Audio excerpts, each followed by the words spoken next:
Let's see. All these people get lucky out there. Come on, give me the life slash podcast changing event that I need. Say, give me that. I just need that one good big ass break.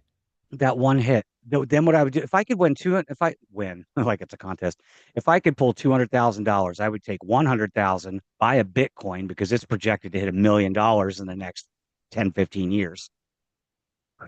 And then I would, and Hmm. pay off my debts and invest the rest in like normal stocks, savings accounts and stuff. Yeah. Okay. Yeah. And that's just a smart way to do it. We'll see. So Again, I'm a let's see. skeptic. I just don't believe these things happen to me, but well, we'll see. Well, here's the thing. I mean, it's right to remain skeptical about that because every time I've tried to learn about crypto, it ends up confusing me. So, John Oliver said it best. and Cryptocurrency is everything you don't know about computers combined with everything you don't understand about money. that's that's a fair assessment. That's a fair and accurate assessment. Yeah. But And here's I there think was now it's probably going to be the currency of the future. I think it's going to push the dollar out eventually. I mean, what the I fuck do mean, you think eventually it credits will. are in Star Trek? Credits, all that is cryptocurrency. Oh yeah, I mean, eventually it will. It I mean, it's not gonna, do like tomorrow or anything like that, but I mean, I No, think like in like, the next 50, 60, 100 years or so. Oh yeah, absolutely. yeah, All maybe in crypto. like my granddaughter's life, paychecks won't go to your bank anymore. They'll go to your crypto account. Right. Like, you get your weekly paycheck and, in the equivalent of cryptocurrency. Yeah. So, Crazy. I mean, it's still at this point, like I said, it's definitely right to remain skeptical because this is all a whole new money system that we're not accustomed to and we're not used to. And so while the average person like myself has no idea how that shit works, you on the other hand, you would have a better understanding than I would. And even then, I don't know a whole lot. I'm still understanding. I mean, like a lot of the meme coins are just that. It's just somebody took like say the Trump coin. It has no utility whatsoever. It's just Right. crypto with his name on it. That's all. Yeah. But some of these like new currencies coming out, especially some of the bigger ones like Bitcoin, Ethereum, like they all have utility. They the algorithms that they produce on their blockchains help process online payments, provide internet security algorithms, all kinds of shit. So Yeah. it's like money And that does stuff. and what you hear somebody, pretty much kind of give it an overview of how it works and everything like that. And it's like, oh, okay, makes sense. But when they start getting into the details and the whole nitty gritty of it, and that's when I I lose all, eyes go glazed over and my brain just goes because Yeah, I try to keep up, but it's all these young techie people that understand everything, and I don't. I mean, I still don't understand stocks and how that works, but I never fully got that. I think I kind of understand a general concept of stocks. Of course, I understand, the sell high, buy low. I get that shit. Right, right. But what the part of his stocks that I don't, it confuses me is sometimes how do people know to project whether or not, how do you know you can see a a certain stock and know, oh yeah, that's gonna go up. Or you look at this and said, no, don't, it's not even worth it. So I don't know. I guess that just all comes with just the experience of just doing it. So I don't know. It's just Yeah. confusing to me.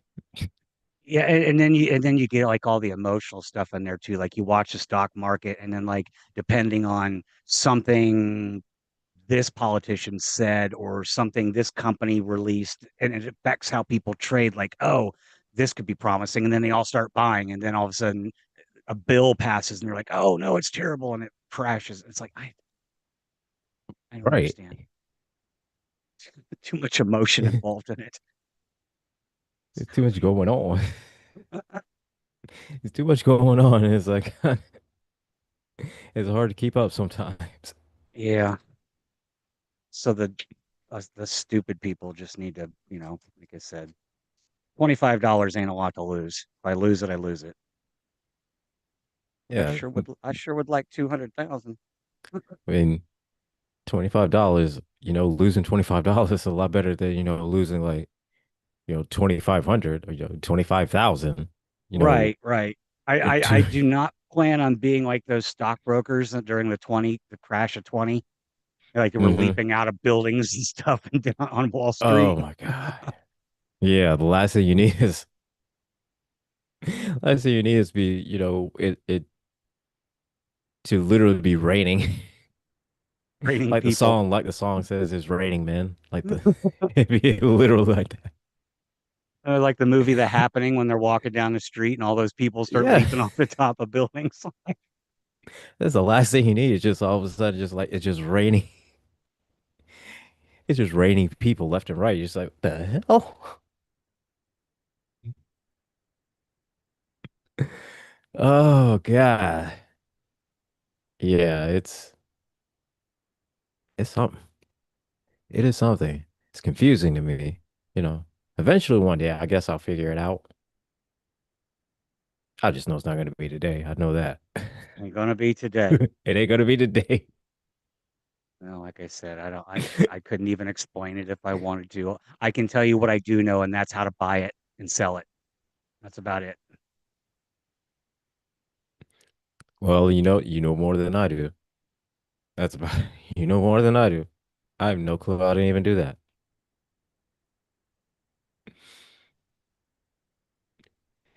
All righty. Making sure I got IMDb up, ready. We are all been streaming, so we're good there. Good to go. I've already got everything up, everything I need. Oh my goodness. Oh my goodness in front of me.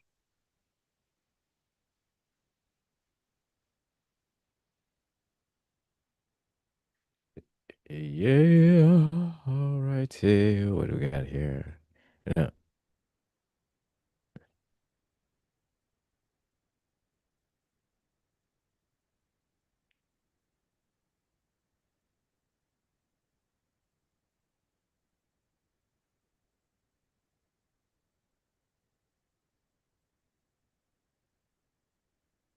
I set a record Do, request too do, as well. do.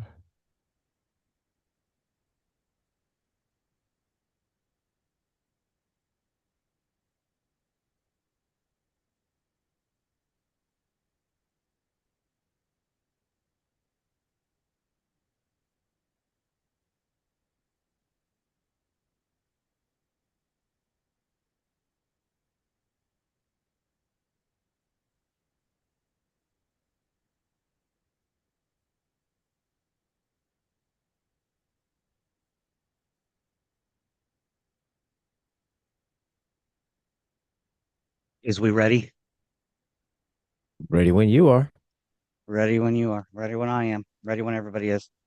Hello. It is Sunday, July 6th, 2025. Not an important month. I didn't celebrate Friday. Did you celebrate Friday? Celebrate Friday to being the day after Thursday. Right, right. Yeah, me too. Me too. Nope, I did mean, nothing. the biggest thing on Friday was just Friday Night SmackDown. That was about it. And it's 2 days until the rules of Nerdquisition. Yes. Until It's closer to the rules of Nerdquisition than Monday is. that is true. So That is true. And we are here, Rules and Requisition, here on Sunday, this Sunday, July 6th, 2025. And we are here talking about the Omega Glory. Omega. The Omega Glory, Season 2, Episode 23 of the original series of Star Trek. Not a bad episode, not a good Nope. episode, but not a bad episode. Wait a minute. Wait a minute. Are we on the right episode? Are we? I believe so. Because the last one we talked about was, which one was it? Uh, By any we other name. we didn't do by any other name. We did the one right before the episode. We did Return to Tomorrow with Sargon in the little glass balls, Oh, that's not this right? one? Oh, I thought that was this one. Oh. Oh, yeah, this is a different one. Oh, Yeah, the never mind. Omega I got Glory is next week's. This is the garden Omega shape Glory's next episode. week. This one is yeah, any other name. I'm way the fuck off. That's okay. It's okay. But it's all right though. But we're still here. And We're still here. we're We're here still to doing it. We're still doing our thing. We're always doing our thing. absolutely. So, needless to say, my bad. I was wrong. She was right. I'm wrong. So there's that. Now, with that being said, as I was saying, we're back on by any other name episode.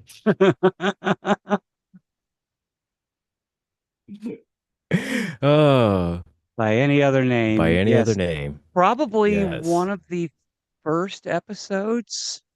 And there's not a whole lot that introduces aliens from outside of our own galaxy. Yeah. It's one of the few times. I mean, the last time I remember was Discovery with the DMT. Yeah, the DMT, but that's another show, another time. This one these aliens come from a different galaxy Yeah. and they're And trying to get back. oddly enough, they're called the Kelvins, but that's Kelvan, not to be confused with the Kelvin timeline, which is Kelvin, also the name of the ship that Kirk's father served on and died on in the Kelvin timeline universe split Yes. fork multiverse And thing.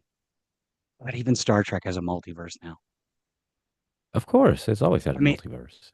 yeah, I guess they did. We have the the mirror universe. Of course, when you had Spock with a Spock, goatee. Spock's beard. I mean, we have an episode called Spock's brain. Why didn't we have an episode called Spock's beard? Well, I mean, we kind of did, but if you explored Spock's beard, you have to explore, Kirk's deep V line, the deep V, the deep V neck. Now this episode is especially interesting because we get to see a lot of the various crew members explore some of their personal gifts. So Yeah. we have a distress call from an uncharted planet. Kirk and crew beam down, and they discover a human man and woman down there, Rojan and Kalinda from the Kelvin Empire, who are from the Andromeda Galaxy. Now, Yes. Rojan was played by Warren Stevens.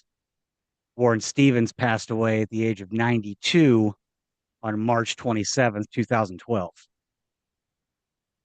So there's that. Bang, bang, bang. Line them Uh, up, knock them down. 100%. Keep it at And 100. I like these better because he died at 92. He lived a long time. Yeah, he had a All full too life. Yeah, all too often it's like, oh, this person died at 36 years old or something like that. In fact, I might have to go back and do a retcon on one of our episodes at one point. There's one episode where I can't remember what, I think it's just one we recently did where the guest star in the episode died like 3 days after the episode wrapped. Oh, oh, that's bad timing. It wasn't one of the That's major ones, but anyway, So yeah, we beam down to this planet. You got Kirk and Spock Yeah. and McCoy And a few red and a shirts few red to answer shirts. a fake call. You know, they get overpowered by Rojan and his and Rojan and the crew. You know, they came over there, inhabited, this side of the galaxy, a few thousand years ago. Been ever since trying to get back, unsuccessful. And here comes Kirk. Here comes Kirk and them. So they decided we're gonna use that ship. You're gonna take us home. Now, why Yeah, do they and want to do that? Now, why do they want to they're do that? not very friendly too. Because I mean, Kirk even tries to rationalize with him, like, "Hey, we can help you find a planet. There's plenty So that you could yeah, live yeah, on." help you find And, some place, to stay. and Rojan's like, "We don't colonize. We conquer. Like, So and we yeah, just so can't have any dissent. So we're going to take your mm, little red shirts here, and we're going to put them on a hill." And he turns this little knob on his belt device, and they disintegrate or they devolve and into they these turn into little like like this little, styrofoam garden blocks that you put fake flowers in. The ones that my they mom would look, buy as a kid, and I would crush them, and she would get mad because I just was fascinated yeah, by like the like little, yeah, I don't know if it was kind like it of, was that an ASMR kind of thing. or just like a sensory type of thing, or just Right. a It's texture got thing that you just have to, it's like bubble you wrap. know, It's so just you yeah, have to crush you it. have to, hear the pop, pop, pop, pop, pop. You got to do it, But yeah, so we got the So red shirts. It's a man and a woman. He turns Rojan turns them into these little shapes. Walks up. They get mixed around. You don't know who's who, and he crushes one into dust, hmm which I would have done both, but because I wouldn't I help mean, wouldn't be able to help myself. because like, oh, oh, sorry. And then he's like, okay, so this one's dead. And he, shakes the dust off The and then he tosses the other one on the hill, the hits him with his hits little the belt, button. his belt buckle, Yep. And then boom, the and man he's back to reappears. being himself Yep. again. Yeah. So I don't know, Yeoman Thompson, she's the one who died. The dodecahedron. That's what George said. I guess yeah, that's its shape, a dodecahedron. That would be correct. They were dodecahedrons. So, and there you have it. So there's really nothing Kirk and So crew yeah, can do. They got to like acquiesce to his request, which is not a so request. they just say, "Yo, do it," because Rojan has another little thing on his belt that just like freezes them in place. Yep. Just which they can see, hear, know everything that's going on. They just cannot move. So Rojan is just like, "Yo, you're gonna do it. You're gonna do it." So You don't have to like it, but you're going to do it. yeah, you don't have to like it, but you're gonna do it. And this is another recurring pattern in Star Trek that we see a lot are aliens or enemies with these little belt mounted control devices. Um, we see it again in Spock's Hmm. brain, the women who are the caretakers of Spock's Yep. brain in the machine. They got the little pain devices. There's always some kind of pain device or something. Yeah, it's Um, always just the little thing with the knob, and you just turn the knob, or you push the button, or something like something, the magic the device. the mercenary captain in the two-part TNG episode, Gambit, where Hmm. Picard is pretending to be one of them while they hunt down that ancient Vulcan weapon. He had everyone with the chip on their neck so he could everybody, Yeah, and it's yeah. a So very you, common and recurring theme in Star Trek episodes. yeah, the magic box. Hey, props to Lieutenant Shea. Like he totally like got out of being crushed. I mean, So hey, good luck in standing on the other side. yeah, right. That's I Luck of the guess. draw. I mean, flip of a coin. So yeah, like so right? Kirk is they're So talking and Rojan's like, we're gonna take your ship and we're gonna fly to the Andromeda Galaxy. We're gonna go home.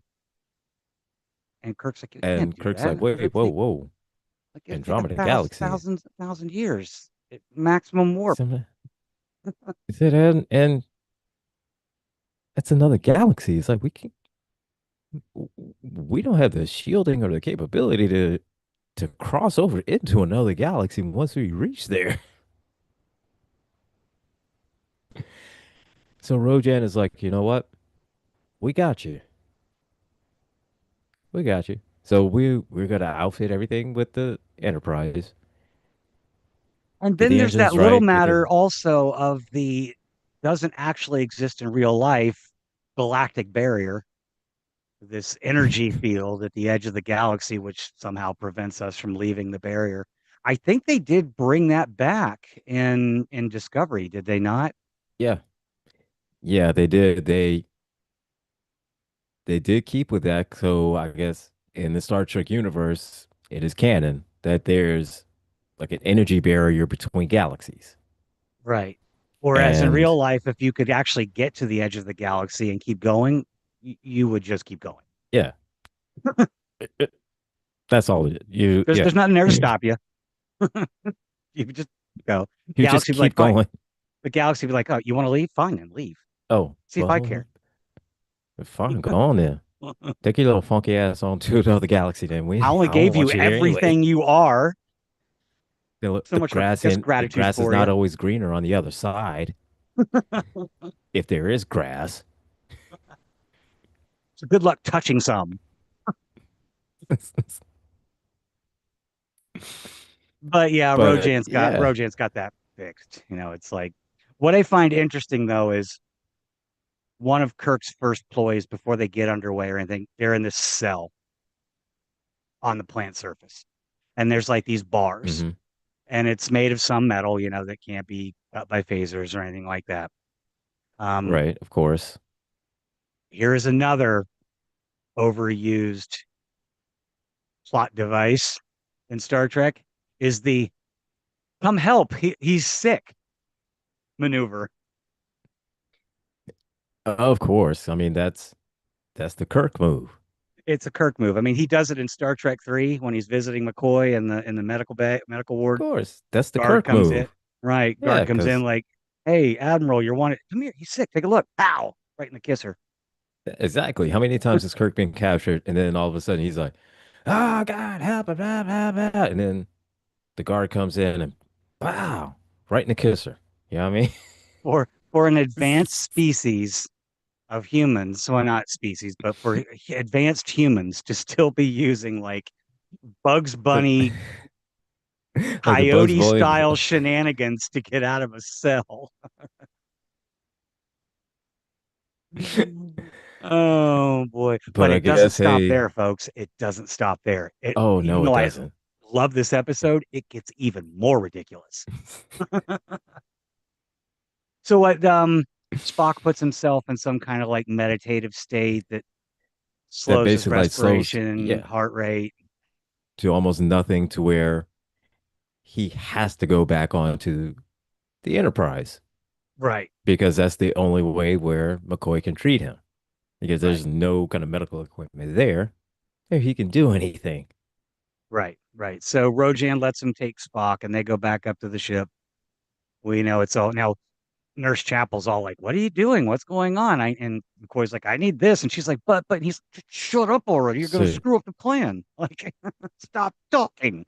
so shut up and just do what I say. Go ahead, Right?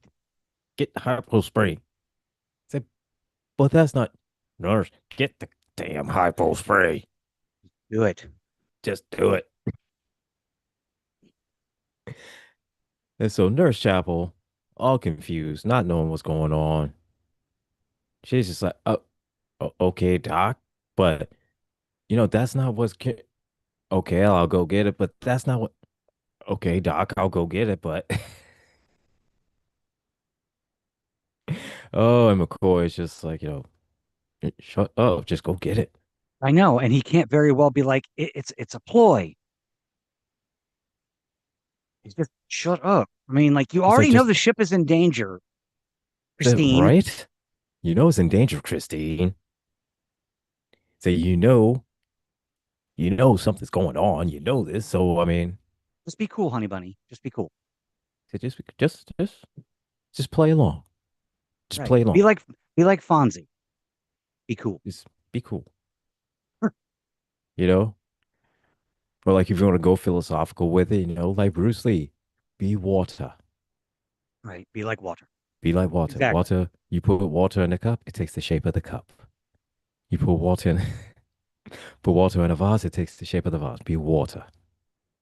Right. And So, of course, though, it is a plot. It is a ploy, and hmm it's so that Spock can get a look at this power source that they've installed on the Enterprise, which is supposed to improve its engines, to get thus to reducing their 1,000 year trip to a mere 300 years. 300 years and then able to get past that energy shielding into the other galaxy. And then from there, I guess drop them off home and then they could come back and then conquer our galaxy, I Yeah. guess. Right. Right. I For an guess advanced that was, species that is able to travel across the intergalactic spaces, have you never? I mean, mhm. come on. The Borg even had an interplexing beacon. They could have Well, just phoned yeah. home, and that's exactly what they were trying to do in First Contact. Was like, we're not going to fly back to that Delta Quadrant. Ugh. Said, We're just going to please. just going to call mom. Be like, So yeah, we just call them and say, hey, we're here. So can you come get us? right, like the zombies from Return of the Living Dead. Send more cops. Yes. Send more paramedics. Oh So my God, yeah. yeah, but we're off to the races to the And Andromeda so Galaxy, boldly going where no one has gone before. and so Nurse Chapel, after finally going along with the program, you know, Spock wakes up, knocks out the guard, and they go out to find this device to figure out how it works, how they could take it down, the whole nine. So you because you know, you gotta know what you're dealing with in order to know to stop it. Right, So they absolutely. make So it. So yeah. they're looking at it anyway. He's not having much luck though. It's like it's made out of the same Yeah. thing that bars were made out of. Like we can't cut through it. We So can't. you can't cut through it. Can't you can't stop it. You can't do anything with it other than Strongly just worded letter definitely won't work. nope. No, I mean, not even a bad Yelp review. Not gonna do it. No, it's not going to do it. So they're stuck there, just having to give them a ride home.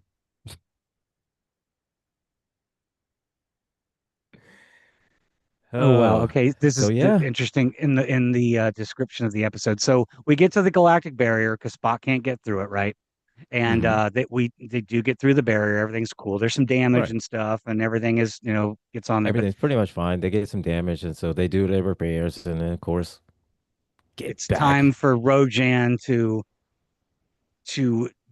deconstruct everybody. And Wikipedia calls them spongy cuboctahedral blocks of chalk-like substance. Cuboctahedral. Cuboctahedral. I've never heard So that word yeah, before. cute. I want to know what it I means. guess that's is that is that an actual thing? A cuboctahedron is a polyhedron with 8 triangular faces and 6 square faces. Oh, So they're not dodecahedrons, they're cuboctahedrons. a little like giant D&D dice, They do like D&D dice. like just Very interesting. big ass D&D dice. I mean, they do, right? Yes, Loxana Troy was also played by Majel Barrett, who was Nurse Chapel, who And was, by the way, born or at least lived for many years in my hometown of Columbus, Ohio, before I moved. Oh, And fun she is fact. also famously known to be the voice of the computer throughout Hmm. TNG and TNG. much of the second of the golden era of Well, the Trek. Golden Era, yeah. Not on Not DS9 because that was a Cardassian station, but Voyager, yeah. Voyager, yes. TNG, yeah. Um, was it on Enterprise? I Was it on don't think it was Enterprise on as well? Enterprise because I don't know that they had voice commands. Everything was like even doors, you had to push buttons and stuff Oh like that yeah, to go in and out. Um, the voice but was brought back for the last few episodes of Picard when they yeah, were on I the remember that. Enterprise Yeah. because when they're leaving, even Riker suggests, "Oh, I miss that voice." Well, Yes. we'll throw back to Majel Barrett there, who she also passed away a number of years ago, but still. So yeah, But it's yeah, just it's she's just the four of them now. It's just Kirk, Scott, Spock, and McCoy. Those are the four people that they deem important enough. to keep, you know, all together, to to fly to pilot the ship because Right. And everybody else they had to make him into, the D&D dice because there wasn't enough resources for the entire crew to make the journey. right, yeah, not enough food. And there's not enough Not enough food, not Kelvins enough to water, not watch enough. everybody Yeah. to make sure they're not, getting into shenanigans, causing Yeah. causing trouble. But yeah, Exactly. you're And right, so George. She also played number one in the original pilot, The in the Cage. cage, She yep. was the very first victim of misogyny in Star Trek. When Pike said, "I'll never get used to a woman on the bridge," But then yes. and excuse me, shout out to Rebecca Romaine, who does an Who awesome amazing job spiritual succession to that as number character. one, as Pike's number one. Yes.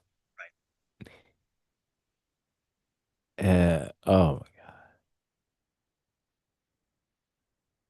So this but is where we have to start leaning on some different ways to overthrow our captors. hmm We're all going to come up with our different plans because Scotty had come up with an idea to destroy the ship in the galactic barrier, but Kirk chose not to order that, which wouldn't have mattered anyway because Rojan found out about it and deactivated it. and yeah, so That wasn't going to work anyway. But this is where it gets fun because everybody gets to have their McCoy's goal. His task is to, be a doctor.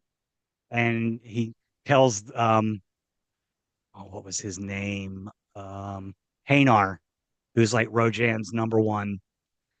He's like, well, hmm you don't eat enough solid food, so I need to give you these vitamin injections 3 times a day for a few days. It's really not vitamins. It's like anxiety and anger inducing. Probably it's not like much a different than like a steroid, basically. Just pisses yeah, you off. it's And probably like a steroid adrenaline mix right, type makes you of very type of aggressive. thing. And Yeah, that's his goal. Um, Kirk, of course, resorts to the to wooing, Kirkisms. He's got the to to wooing, to the wooing of the ladies, while and Spock is going to kind of like instigate he Spock is Rojan. he's going to pick a fight basically, Well, an he's going to start a intellectual fight fight. that he doesn't have to be in. Well, he's going to pick a fight, just the physical part of it. He doesn't have to fight it. Kirk has Right. to do that. Because I mean, it's another one of those episodes where we get, Kirk gets his cheap plot to get out of the jail cell. He gets a little bit of action with the ladies. He gets into a fist fight. I mean, he gets all the So, I Kirkisms mean, today. yeah, of course. I mean, this is your classic Kirk, Very the classic classic Kirk, Kirk. yes. Now, my favorite one is, of course, Scotty has to get one of them drunk.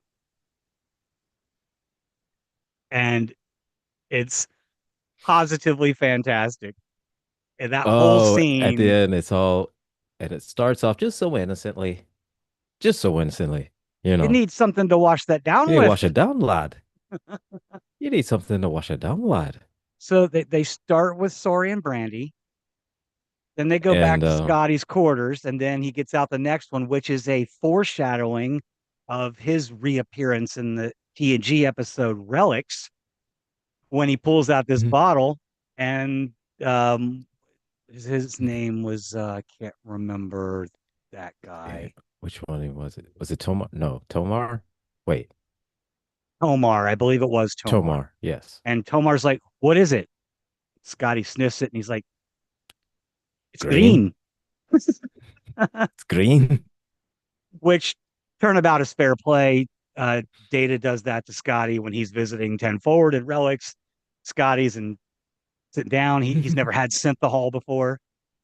And then Data's like, I do Exactly. believe Guinan keeps, non-synthaholic beverages behind the bar. And Scotty's like, what is it? And, Data's like, it is green. Then they got to go to the scotch. Because Oh, Scotty says it the very, very, very, very old bottle of scotch. Aldebrum whiskey. You're correct. Aldebaran That risk. is, although that's not technically confirmed in this episode, but it was, yes. And because Card made that distinction when him and Scotty were having the little Mhm. discussion on the holodeck bridge of the original Enterprise. But so they get really trashed. Scotty literally drinks Tomar under the table. He even says so. He's like, "We put him right under the table, lad." He's kissing the little empty bottle of scotch. He's so proud of himself. He gets up, he grabs the little belt device, walks to the Mhm. door, and promptly passes out. So his So plan, he Scotty, got to have the most fun and accomplished absolutely nothing. I mean, well, technically, technically, Scotty got mission accomplished. Because I mean, the mission was to get the little thing, get his belt. Yeah, I and mean, he he also did. he, He he did. also He did. effectively takes Tomar out of the picture. Yeah. So Just that's at least one enemy player that's off the field of battle, so to speak, metaphorically. yeah. So I mean, it's unfortunate that I mean he sacrificed himself, but he had a good time doing it. He had a good time doing it. Oh, but It it, yeah. it, it is green. And Yes. so yeah, they find out that these Andromedans, just call them Andromedans because they realize that they don't know all of the sensations that the human body has to offer. So But they're starting to become more human as they inhabit these. the body's longer, and as they work closer with the humans, and they get the ship ready, and they're on the way, and then so they're realizing, and they're starting to explore their more human side. Yep, Kirk's And getting Kalinda getting a little flirty with her, and Spock's over here going, "Hey, it's fine. You're making moves on your girl, man. Just making moves on her. and he's like, hey, You don't like that, do you? You shouldn't like I that. That's mean, bad." I'm just saying, I mean, hey, I've seen what happens, when he starts that. I've seen what happens. You sure you wanna trust her around him? I mean, you two, I thought you two were together. I mean, I'll just say this that it's doesn't look good. Right. And I know how And he is. and so Rojan's on the bridge a little bit later. Spock comes up and Rojan's like, "What are you doing here?" He's like, "Well, I got to check all the sensors and stuff. They need regular maintenance." And Rojan's like, "Cool, cool. You go ahead and do your thing." "Where's Kirk?" He's like, "Oh, So, he's in the galley or something." And you're like, "Oh, is was he alone?" And Spock's like, "No, he wasn't." And this is after Rojan has already told Belinda to stay away from Kirk. He don't yeah, like it. He does not like it. So he goes down there and uh and the fight ensues. Fight ensues. so, Kirk gets thrown yes. around over some tables. I So don't of think his course, shirt got because ripped. no, not this time. Like Not this time. we were going full out on Kirkisms today. Like, why did his shirt not get ripped? Well, that's a good question. Because usually whenever he's wooing someone, the shirt gets ripped. And when the Shirt shirt gets gets ripped, that's when the oh my. That's when the that's when a different kind of yeah, that's and when a you know, different kind I of song plays.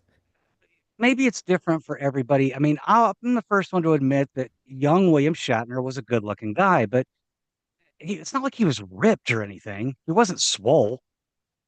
It's like, no. He was pretty average, not particularly Mm, muscular. I don't know. I may look like he was a good runner, but Probably had some decent endurance, sure, but I don't know. I'm not going to sit here and obsess over Bill Shitner. There's plenty of true. reasons to not like him.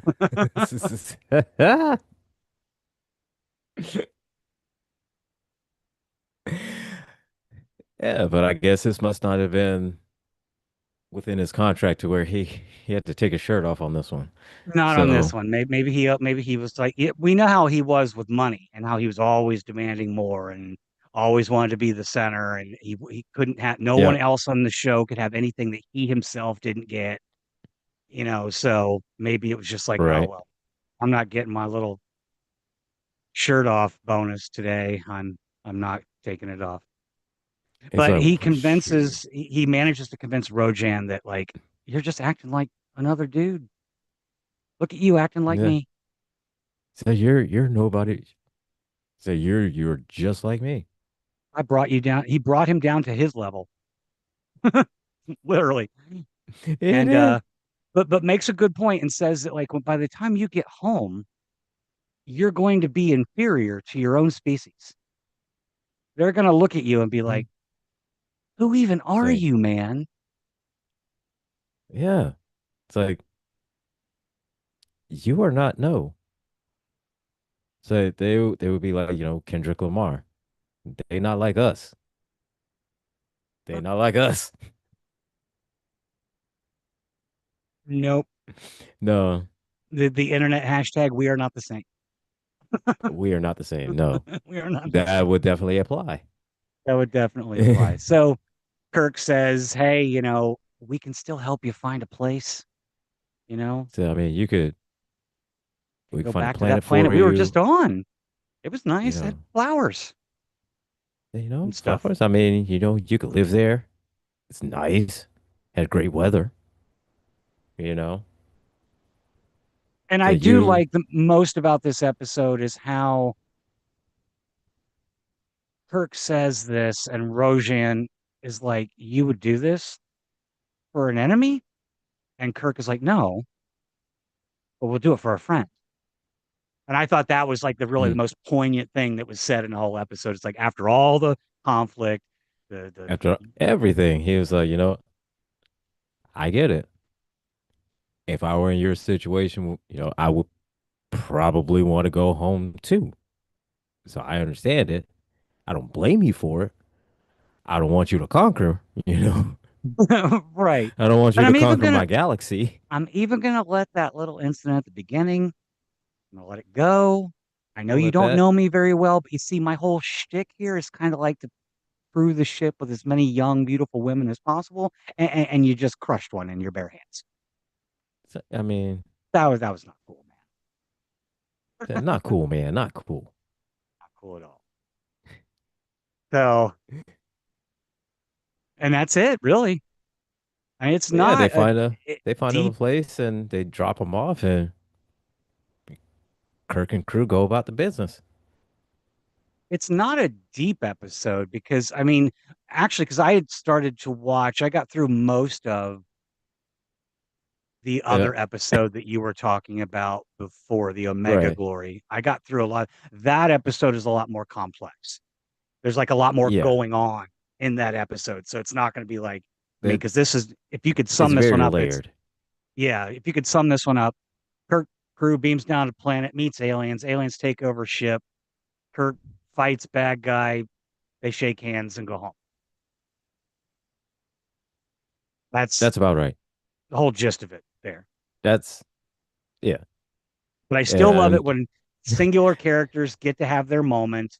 I mean, they didn't do it as much in the original series as, like, say, Star Trek: The Next Generation or Voyager DS9, where you had hmm episodes that were specific to certain characters, where the whole yeah. story centered around one character. They never really did this in TOS. So they had No. moments, and that's why I like the fact that, Every now Spock and has yeah. had, when he was in Spock's had last week's moments. episode, hmm when he got to laugh and smile, and Yeah. Same thing with Scotty. Scotty having a moment with who was it? Tomar having a drink. Is it Tomar? Was it? yes, Yeah, it's Tomar. Tomar. It And is green.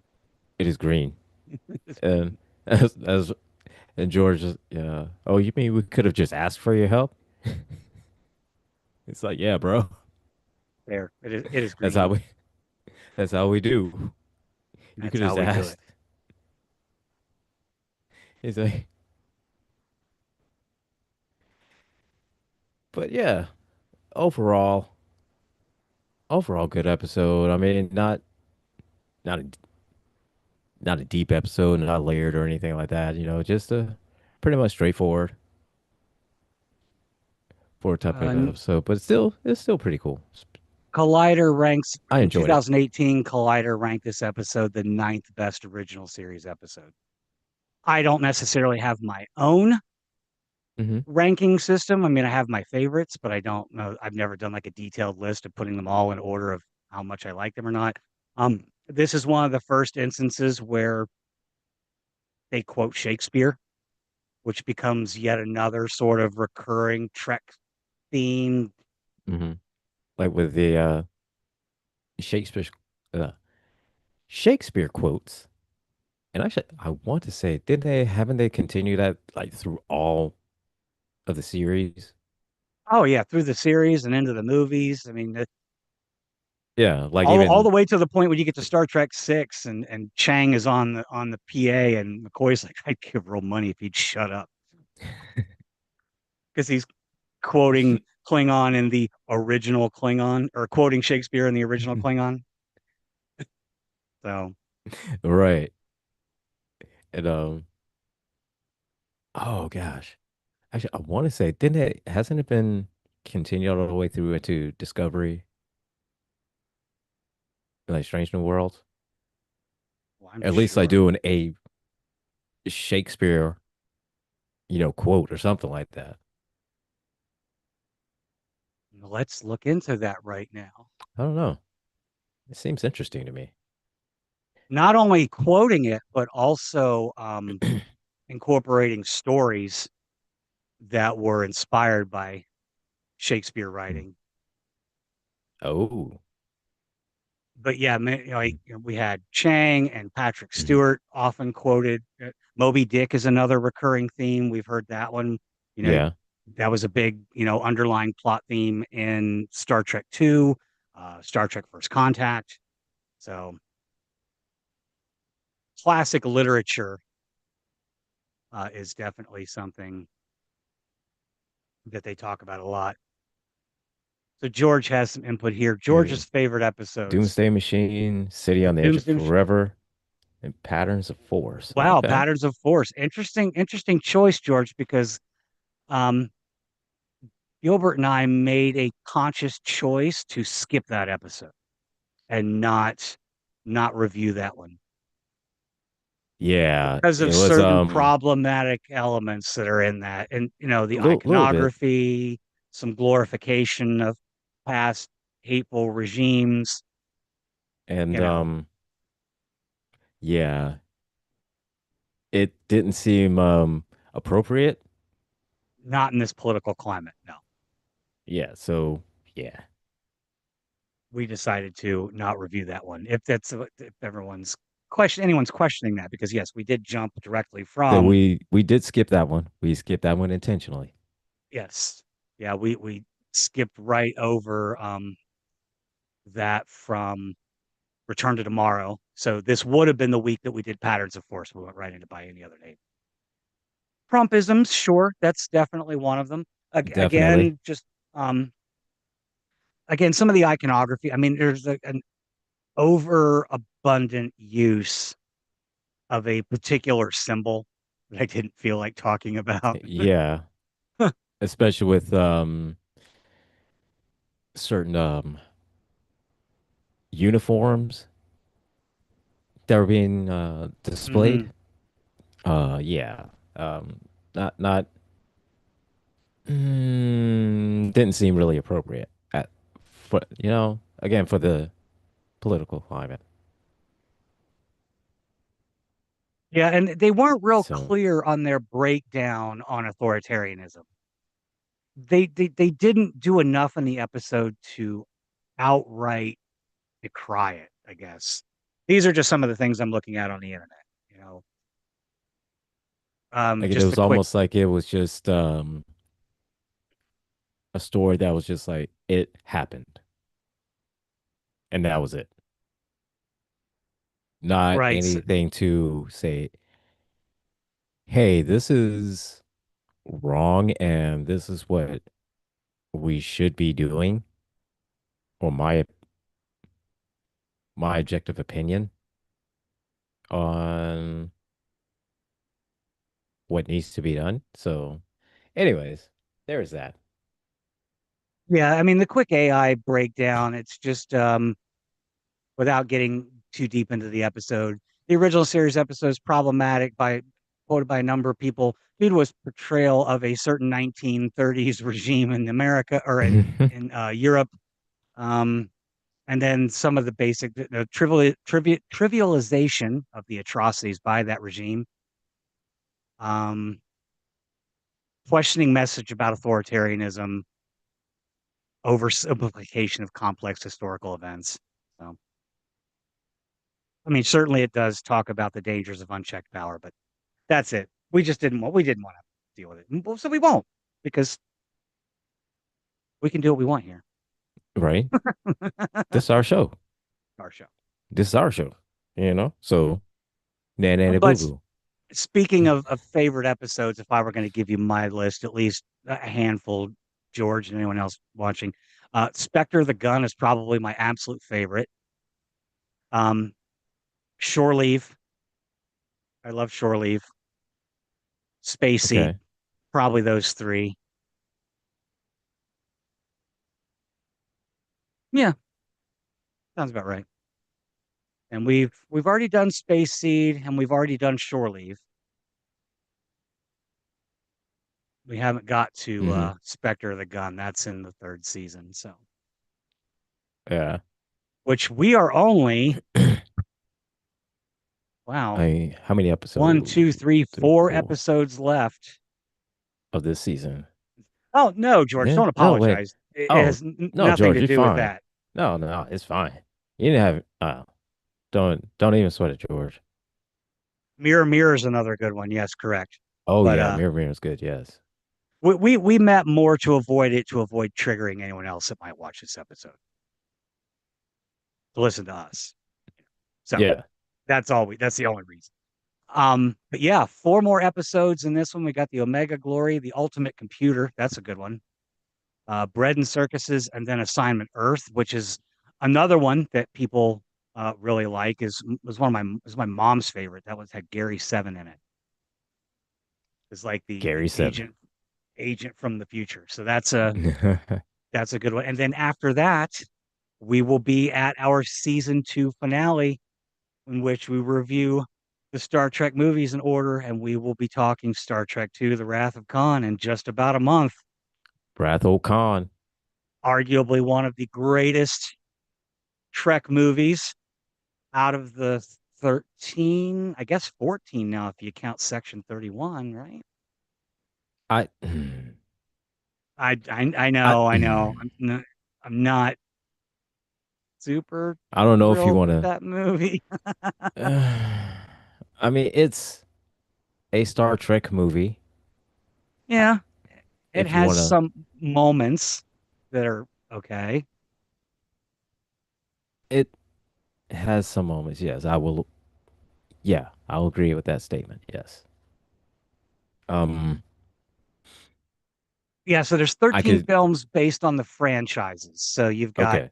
you've got six original series movies. There were four next generation films in the Kelvin Uh-huh. timeline. If you count those, you got three there. All But right.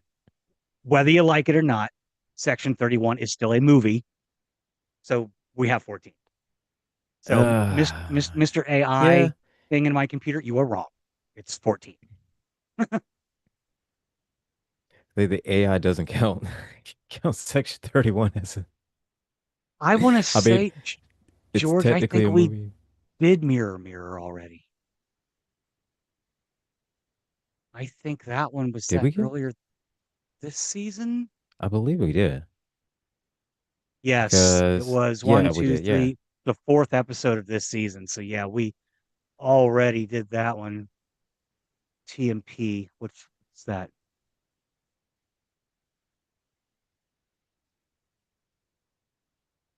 Which one was TMP, George?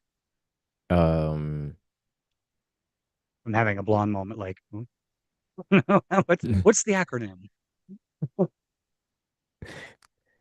or do you mean TNG? Did you mean TNG? If it was one letter off, I would think that, but it's just TMP, so I don't To, know. We'll let him respond. And let him tell us what he meant so because is that a new? I'm confused. Is that a new I'm Star wondering if Trek there's some series? Star Trek Temps.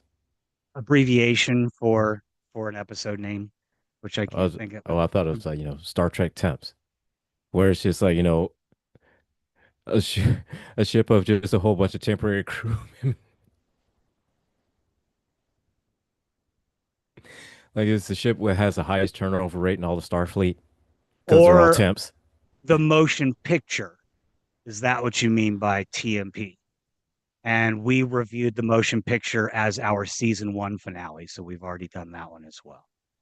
So what we're doing is we're almost finished with the original series season two, and then then we'll do um Oh, um um um Rathacon. still Then we'll do season three, then we'll do Star Trek three, then season four and Star Trek four, whatever. But then again, if we can get people right. involved in Star Trek, we can go back and retcon certain Yeah, episodes. I'm happy yeah. to talk. If we can talk to somebody from Star Trek, then yes. Then Oh yeah. absolutely yes. Oh I'm yeah. That's saying absolutely. using too many words And to say yes.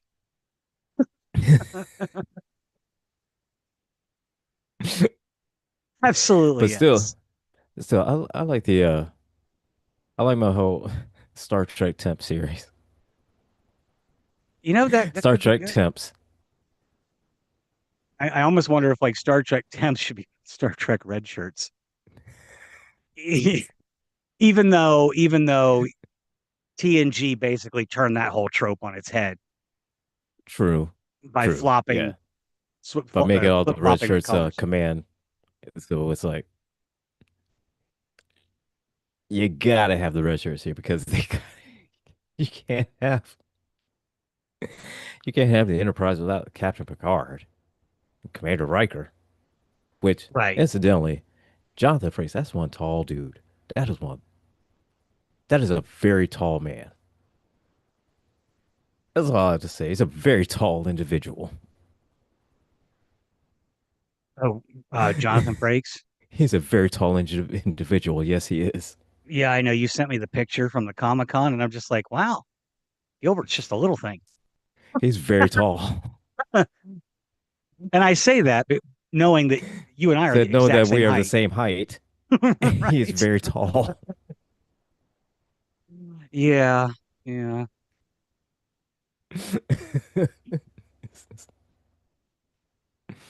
Oh, wow. Okay. So uh, Doug Drexler, yeah, he did a lot of like model work and stuff with Star Trek, it appears. VFX and various things. Um, yeah, if you can, that would be amazing. yeah, he's also, it says here he's also not just involved in the series, he's very much a fan. I love it. We've said this before. I love it when people involved in these shows are also fans. And I'm going to say it again, Hmm. even though we've talked about it before. This is why I absolutely positively adore Tim Russ. Oh, Tim Russ is so amazing. So amazing. And just the simple fact is that he had the chance of having a regular, steady paying gig, Bona but he fide held out cash in his pocket, and he and held out. held out and waited for Voyager. Like, I want Star Trek, man. This is a job. I can feed myself. But man, Star Trek would be Said, so but cool.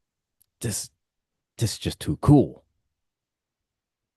So So I mean, I Tim hope I'm Russ, not yeah. imagining something that's I can't see how it wouldn't be if when they called him up and said, "Hey, yo, you want to be in season 3 of Picard? You want to reprise your role as Tuvok?" I could just see him like, Silly. "Is Silly. this a trick question?" He probably said yes before they even finished the sentence. Right. He looked at his phone and he sees a Star Trek cast, person or eight, So probably his right, agent, but he probably sees his agent. It's like, so they got a part in Star Trek Picard. Yes, yes. that's probably how the conversation went. So yes,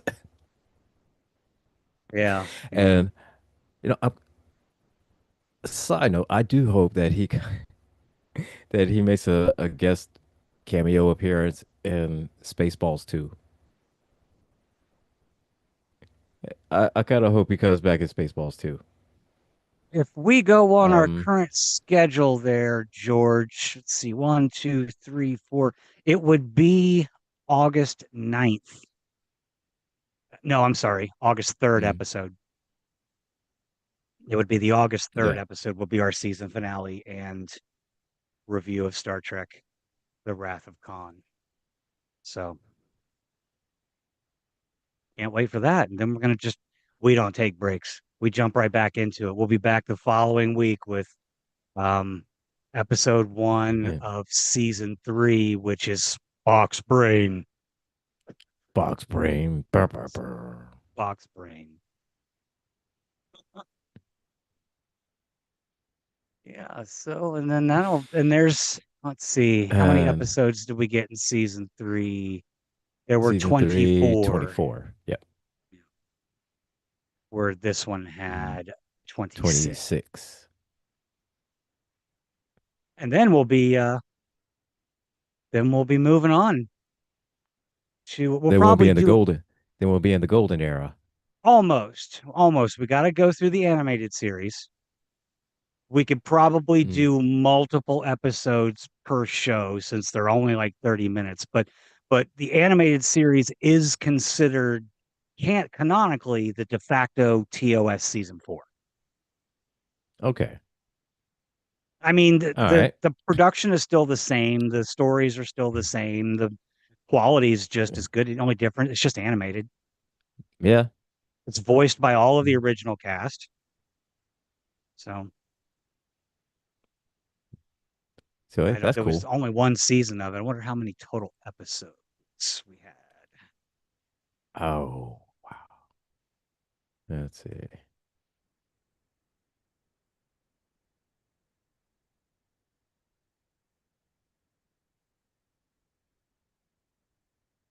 Looks like there's 16. Oh, So okay. That's not bad. we could even break it up into Oh, like we yeah. could do we could do like a two-parter episode and do half one episode and half the following week. That way we don't get bogged down. But oh god, I'm so excited just because you hate the Oh, yeah. character so much. I mean, I do too, but I cannot wait till we talk Mud's passion. Because I know you can't stand it. They're like two of the Uh, worst episodes in the original series, in my opinion, are the ones with Mud. ah, And and they it's just like brought him this. All right. back. And again, the Harry Mudd, Rainn Wilson's depiction of Harry Mudd, love it. Yeah, we've said Love that it. numerous times. Diabolical. Absolutely diabolical. This one, this dude's annoying. It's like it's just annoying. It's like you just want to, He's ah, he's it's like, not even. He's not even like the convincing bad or guy. charming enough to be a No, good con man, in my opinion. no, he's it just seems like he just annoys people to do shit that he just wants. It's And just it's like, if you'll just shut up, okay. like, oh my God, dude. Like fuck. Damn, he's that friend that stands over you while you're eating, like, can I get a bite of that? And asks you You like 100 times. so you gonna Want to finish that? eat You all gonna finish that? that? You gonna finish that? So he's one of those friends. Oh my God. And It's then I like, compare him to other hmm, con men in the series or in the different series. Um, the episode where Data is kidnapped by that like collector. hmm, yeah. The actor that plays him's kind of goofy, not somebody I would consider threatening, but he's kind of devious and diabolical in that episode as well. Right. See, other Doug Drexler, The most Darren toys. Doctorman, the Drexler. Okay, Oh, nice. awesome. Any of those, yeah. Sounds great, George. That sounds amazing, man. If you could set something like that up, that would be chef's kiss. That would be cool. Yeah. So it was Saul Rubinek who played Kivas Fajo. That was the name of the guy that kidnapped Data in the episode The Most Toys. Awesome. That's cool. Well, it must have been Cool, cool, early on cool, in the cool. series too, because or maybe they just got her listed there. She could not have been in it. It says Denise Crosby as Lieutenant Natasha Yar, but I don't think that she. Just looking at the picture, I know it's not true because Data's uniform has a collar on it, and she was gone when they still had no collars. I mean, she was killed in episode season one, right? I thought it was season two. Was it season two? Oh, it may have been season one, but There's the episode Skin of Evil, but I'm not showing what. It's too much Trek information for my little brain to handle at once. right. Yeah, even I did not like that episode since we're talking about it at the moment. What a skin of evil. Yeah, I thought her death was so underwhelming. And I mean, I'm sure there were some behind Hmm. the scenes reasons why. I think some creative differences probably. It's always creative differences, which Yeah, means that's she always. wasn't getting paid enough or she didn't feel like she was being utilized enough. Probably one of the two. Yeah, But probably. Because I mean, here's the thing. I mean, if your character is not there on TV or anything like that, or you're not going through any kind of character development, then pretty much, I mean, people are not going to respond to it. And your character is just, you're going to end up like Dr. Polanski. okay, So, so Denise Crosby asked to be let out of her contract, is what the interweb states.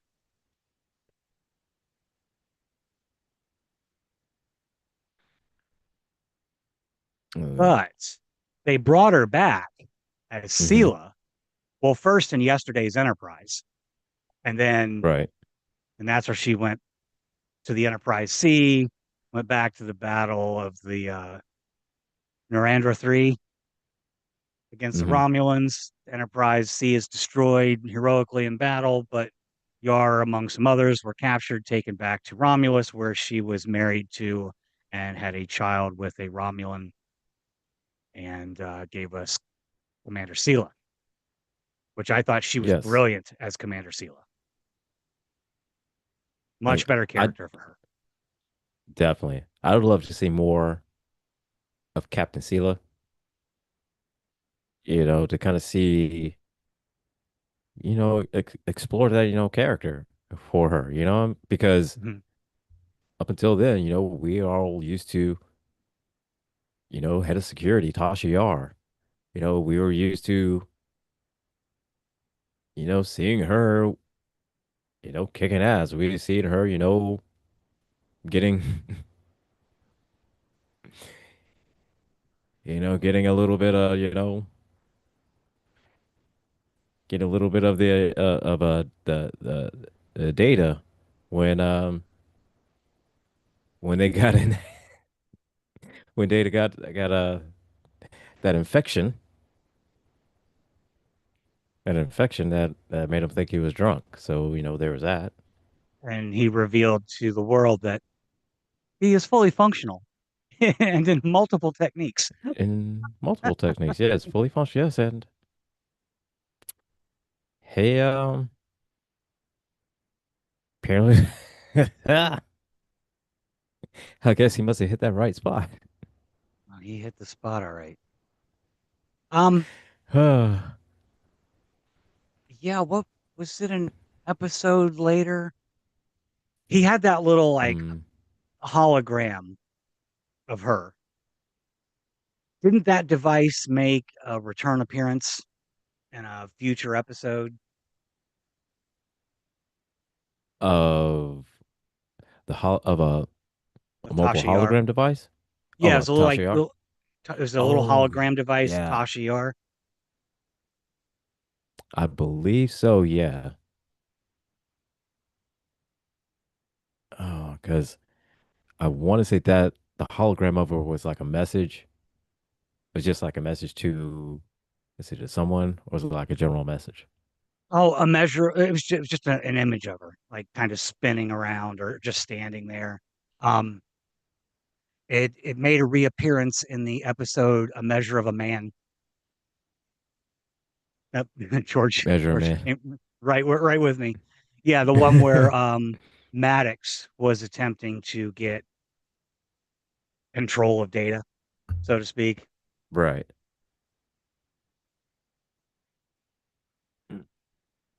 But yeah, and who also makes a return appearance. I don't know if played by the same actor. I never could figure that out. But in season one of Picard with the whole synth Nice. thing. Now we've hit our second hour Hmm. here. We did not come up with a secondary topic for today. No, yeah, It was kind of a busy week for me, so I was, in Blonde World. it's a- well, like I said, the most recent thing I watched was Ironheart, and that was amazing. You see all six So episodes then? I did. Okay. I did. I saw all 6 episodes, and I say I thoroughly enjoyed it. It was a lot of fun to watch. I don't understand why it got the hate that it got, but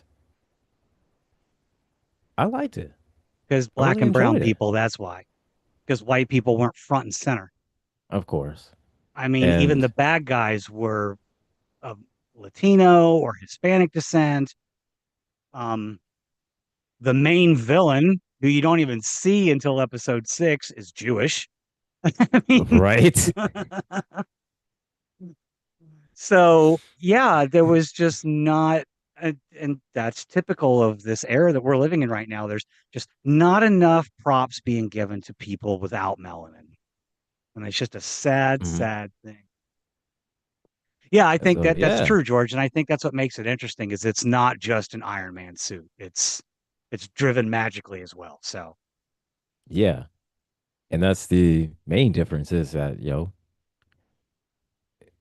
it's because it's is driven by magic, and the big difference is simply because and I would think I thought until it was pointed out is that why didn't she ever get in touch with Shuri or someone in Wakanda or something like that? Because I mean, sure, she's got to have a way to get in touch with them, and then well, yeah, she pointed out, it's like, she was like an intern there.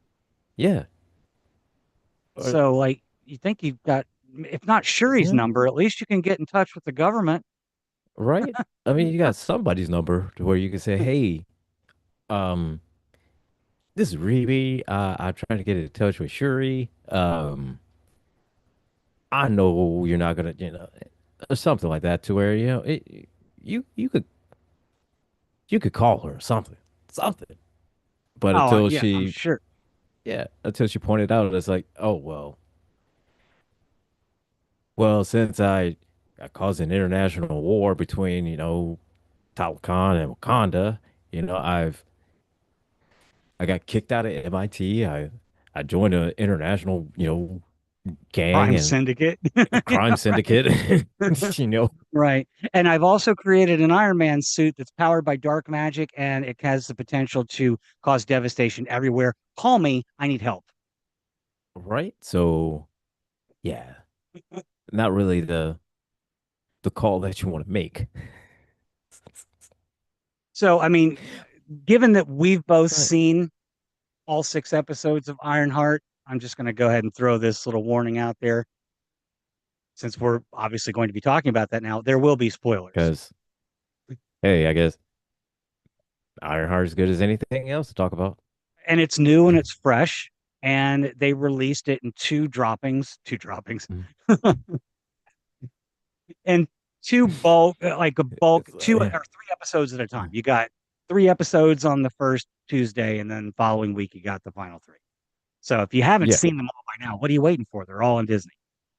they are. I mean, it's a great show. Like I get it. It's not it's not Robert Downey Jr., it's not Tony Stark. I get that. But open your mind. Yeah, Tony Tony's ain't here dead. Get no over more. it. Tony's dead. Get over it. Tony's gone. He gone. So we need another Iron Man. However, however, who are you gonna get? Pepper Potts? No. Nobody likes Pepper. Nobody likes Pepper. We do like Ironheart. Yes, we do. We do And like I Riri. was in great anticipation, as many people were, of finally seeing Mephisto for the first time in the Yes. MCU. Yes. And I'm just going to throw this out there and say that Sasha Baron Cohen nailed it. Absolutely. From the from the look, from how he dressed, even him just slipping in and out of different accents. Hmm. It was just it fit, and then and it was just like, okay, yeah, that's Mephisto. That is Mephisto. Yeah, And we talked about, mentioned at least briefly last week. I did not like Peter Fonda's representation in Ghost Rider. That whole no, movie was poorly cast. no, just no, From just Blackheart no. to From Mephisto to all of his little goons. like, here's the thing. Peter, it would have been he would have been fine if he was like just a random demon, but not Mephisto. So it just didn't fit him. Right. And as far as Nicolas Cage is the wrong person to cast for Ghost Rider. Yeah, Just yeah, that whole thing we talked about last week with the it's absolutely either wrong. a bad actor in a good movie or a good movie with a bad or a bad It's movie with a ne- good actor. It's one of the two. he's always one of the two. Always one of the two. It's good actor in a bad movie, bad actor in a good movie. Yeah, and But I don't know if like they just wanted the cred of Peter Fonda. Like, hey, we get Peter Fonda in I here as think the Peter devil. Fonda, hey, he would say Peter Fonda. It's a recognizable name. Right, right, Since when? 1970? For who? right. And nobody know who Peter Fonda is. Peter who? Nobody knows who Peter Fonda is. I mean, unless you grew up in the 70s or 80s, you had no clue who Peter Fonda is.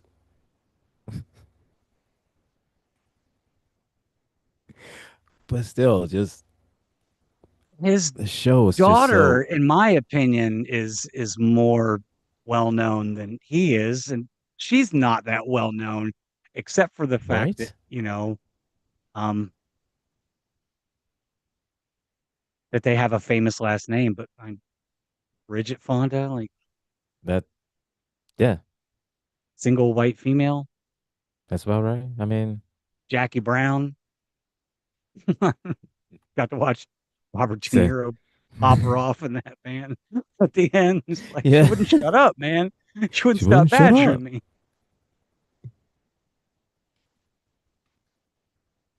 But yeah, so I know. So I yeah, mean, I do know that in the '70s and '60s, Peter Fonda was so yeah, he was, something, and during that time he was the king.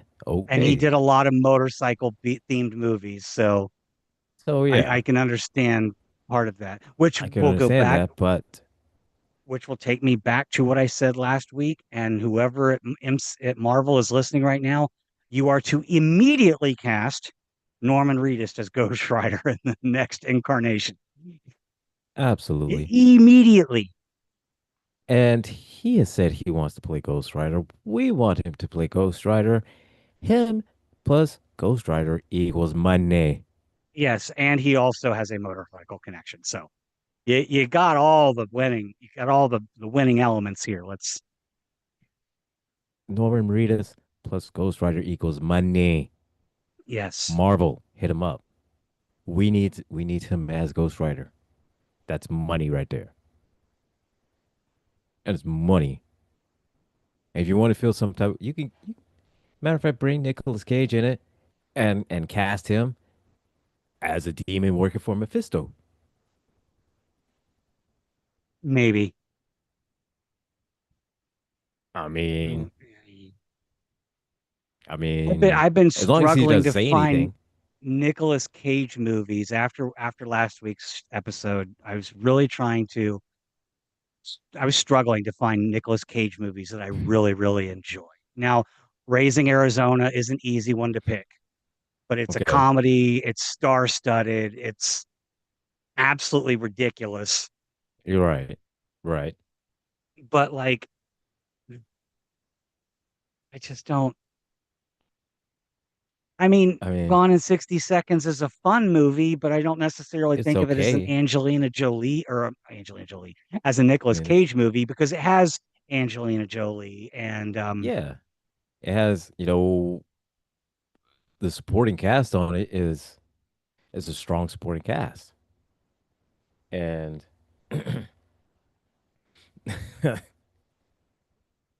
that's right, George Jared Leto as Morbius, he go broke. I haven't even seen that one yet. But Oh, that was a don't. Sony production, right? It's not an MCU Yeah, film. no, it was Sony. It's not MCU, and it's horrible. It is so bad, That's so good and that I won't see it. it kind of it has potential. That's the bad thing is you can see where it has potential to where it could have been that seed to to be the to be that movie that would branch off into the MCU doing the horror stuff, like Blade and Mhm. Man Thing and um like like the Wolfman or Howling Wolf Commanders, whatever the case is. Yeah, like it could expand all of that, but it just fell flat. Yes, as George put it, it sucks. Pardon the pun. It it did. I will say this though, just last night, and I'm not a horror film or a horror film fan, but I do love vampire movies. In the last Hmm. week, I've watched two. I watched the newest remake of Nosferatu. Okay. Um, which one of the Skarsgårds is it? Bill Skarsgård, who played it, Yeah. Bill plays Skarsgård. Yeah. Count Orlok. It is Okay. creepy as shit. I mean, like Ugh, it was fantastic. Werewolf by Night. That was awesome. No, We are getting into the Nosferatu. Yeah. but Nostra. But last night, Sinners. Now that's That I movie. haven't watched it yet. That I'm Watch it. planning on watching it. I was trying to watch it sometime this afternoon, after the show. But There you go. yeah. It is awesome. It is awesome. I never even heard of it. Just my roommate was like, "Hey, we're gonna watch this movie. You want to come down and watch it?" So I was like, "Yeah, sure, I'll come down and watch it." And I was just like, "Wow, okay." I mean, everything the music, the Mm-hmm. Michael B. Jordan doing the Yeah. I two mean, playing the double role of twin brothers. yeah. I mean, plus the fact. I mean, it's Ryan Coogler, Ryan and Coogler Michael B. film, Jordan. So Michael B. Jordan, and it's cannot go set in wrong. like the 50s or 60s or something, or Hmm. no, even the 30s or 40s even. Not sure. Yeah. So I It's an mean, old timey film. yeah, you with Ryan Coogler and Michael B. Jordan, Yes, you can't go wrong.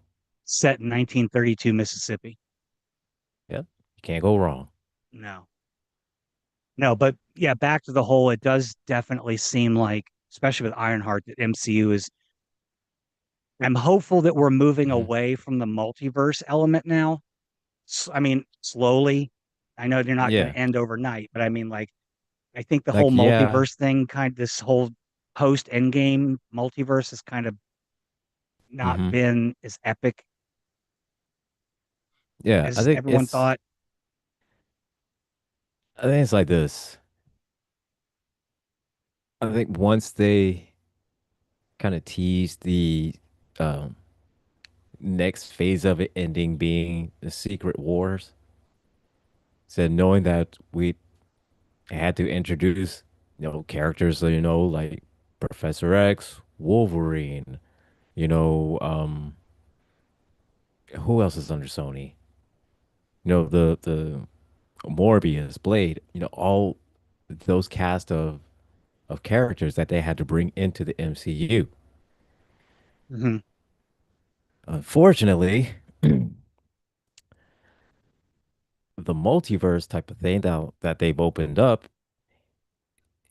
it's just a way, just a cheap way now of just bringing in the characters to fill that they need. It's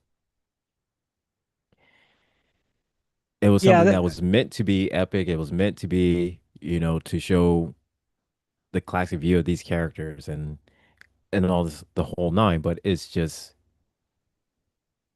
been a whole cluster, and it's just been exploited, overdone, exploited, the whole nine. So, oh my gosh, hang on, I have a have a dog four-legged, problem. yeah, Okay, I got a you four-legged good. drama to take care of real quick. I'll be right That's back. okay. Go take care of him. No respect for our show. That dog. Anyway, but yeah, we're hoping. I'm excited to move away from the multiverse. I want to get too much into it while we're waiting for Gilbert to get back, but there's reasons that I think the multiverse fell flat. And haven't been much conversation about it. Almost seems like Marvel wanted to sweep it under the rug, so to speak. Long Legs, what is that, George? I'm not sure I've heard of that.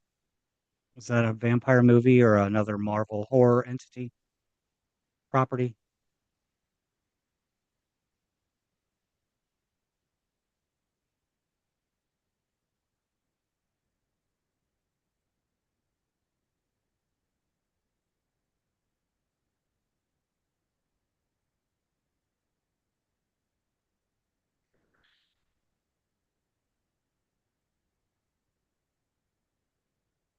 Stand by. We're waiting for our co-host to return.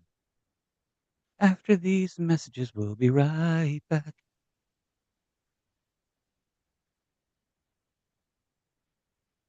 Now I need some messages.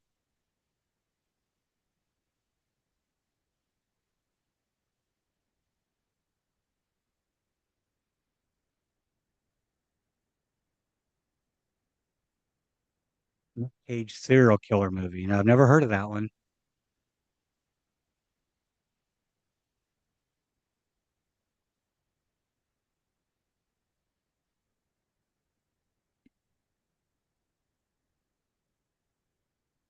Oh, I swear, my dog, she is so spoiled. She's spoiled rotten, rotten to the core. She is ruined. We now return you to your regularly scheduled programming. Yeah. I am so going to interject, like, because a minute ago while you were gone, I did the little after these messages, we'll be right back. I'm so going to like interject like a little like 15-second music clip in there or something silly. Since I don't have any messages actually to tell her. Maybe I'll Oh, interject yeah. like what like something from RoboCop or something. Starship Troopers. Would you like to know more? I did my part. I did my part. I did my part. I didn't do I shit. I'd buy that for $1. But yeah, it does seem like Yeah. MCU's moving away from the multiverse. I think that's largely in part due to the Jonathan Majors incident Yeah. and really the Um, whole Kang the Conqueror thing just being I mean, and Quantumania it's was a boring movie in my opinion. I thought it was messy. yeah, it just seemed like that they tried to rush they tried to rush these characters, being introduced. And like with Modoc, it the way that they did Modoc and they introduced Modoc, it was uh, all sorts of wrong. It's the same kind of for me. It was almost the same as when they first introduced Mandarin, and it turned Yeah. out to be Ben Kingsley, and it was just like, what the hell is this? Oh, that made So a lot of people mad. oh my God, yeah. Trevor Slattery. But we got a real Uh, Mandarin later. but We did we get a did real Mandarin later. we did make it up in Shang-Chi. Yep. And even then, funny thing is that they made mention of that and just how bad. And the Mandarin was like, oh, so this guy just started saying that he's me. And wait, name did he pick? The Mandarin. Like these people are scared of an orange. And you got these people scared of an orange. And I was like, he just voiced everything what we was thinking in that one line. Yeah, and aside from the fact that Ben Kingsley was not Asian in descent, of which the Mandarin should have been to start with, Right? I didn't Yeah. think his portrayal was bad until they revealed that he wasn't really the Mandarin. Yeah. And he was just All some those dude all those that got terrorism paid. videos he did were freaking awesome. They were terrifying. But Right? I I do At think first that I'm thinking, so oh, we're go gonna ahead. get to Secret Wars, and then that's gonna bring about the end of like the multiverse saga. So like if you had the Well, Infinity Saga, which was kind of like a mhm. cosmic galactic scale theme. Now we've in the middle of the multiverse stuff, and then I want to maybe we can get into the horror elements in the next major saga. This is the second saga. Yeah. I don't know. I think I don't know if the multiverse is always going to be open like that, but I think that it won't be fully explored normally. I mean, it'll be explored on like, what if on the Right, show, what if? sure. It'll And never I go get away, but that, I mean, like, but but it won't our be, Earth 618 or but whatever, that's the main one in the main yeah. Marvel And timeline. you know, that one, that's, 616 is the main timeline, 616. MCU timeline. So that one's not going to be messed with it or anything like that. Now, with that being said, because of what was it? Eternals. Now, because of Eternals, they found a way to introduce adamantium and Right. found a way to introduce, the whole um mutant. Well, The mutant thing, yeah. The the mutant X-Men in gene kind of general. teased it then, but it was kind of talked about a little bit more in Miss Marvel and showing that, Yes. she was actually a mutant. Hmm. And so now we're kind of getting exploring into that. Now we're gonna hopefully now we'll start seeing, Wolverine, Cyclops, um Colossus. Well, they're all I mean, coming. I mean, they're all coming to the MCU. There's no doubt yeah. about that. And yeah, we I mean, still we've got some already got Deadpool. multiverse. Yeah, we got Deadpool. They hinted at the mutant gene again by including Professor X in Hmm. Multiverse of Madness. Yeah, absolutely. Because So, technically Scarlet Witch is supposed to be a mutant. She's the daughter of mhm. Magneto, for Christ's sake. I mean, Yeah. you know, And I think even they even may mention that in First Class. Not First Class. Yeah. No. wasn't First Class, it Was was it Days of Future Past, but Days of same Future timeline. Past? Yeah. Yeah, because it had Where a Quicksilver, Quicksilver, he went and he and saved he's her Magneto and brother. said that hey, apparently my dad was, control magnetism or something like that. Yeah, and So, they brought him in to WandaVision hmm, briefly, the one from the X-Men universe, not the one from the Avengers yeah, 2, not from not the MCU one, but the Sony one. the Sony one. But I mean, back to what you were saying earlier, how we're, But trying to get these. Now, Sony still owns all the rights to Spider-Man in movies. And I think they're being mhm. incredibly stingy. Or I don't, maybe I don't know where they stand now, but they were. Um, it was Fox who owned the X-Men, and Disney was just like, fine, if you're not going to sell us the X-Men, we'll just buy you. Yeah. So now they own the X-Men. Hmm.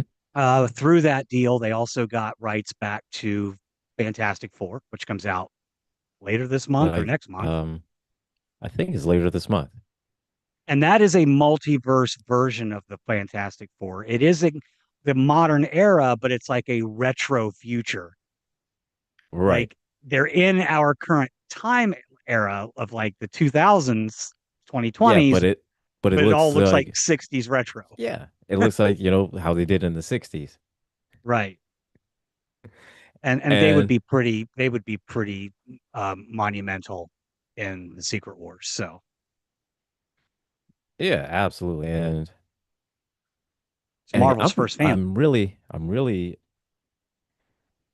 I'm kind of looking forward to this one because it just seems like it seemed like they're going this take of the Fantastic Four is literally almost like it's lifted straight from a comic in the 1960s. So kind of Yeah. want to see how they do with that, especially with the thing. A lot Because of people are asking questions like, how did, because he's got a beard, yeah, a, yeah. a rock beard. Like, okay, I mean, It's I'm like here for it. I was never, I didn't read a whole lot of Fantastic Four growing up, so I mean, I don't know tons about them. I have seen all of the movies to come out so far. Even the bad ones in the '80s, like the TV movies. But I mean, the ones that came out, that there were the ones with gosh, I always have trouble remembering names when I need to remember them. I mean, it had Captain America as Johnny Storm, Chris Evans. oh yeah, yeah, yeah. The ones with Julian McMahon. Um Oh gosh. Alba, Jessica Alba. That's what I was Jessica trying to think of. Alba. Like, God, I Yeah. watched that show. She was on Fox in like the 90s. Dark Angel. Dark Angel. Like, God, how do you Hmm. forget that? How do you forget her name? That was a show everybody loved. Dark Angel. I mean, that was a badass show. Oh, Um, I love that show. Yeah.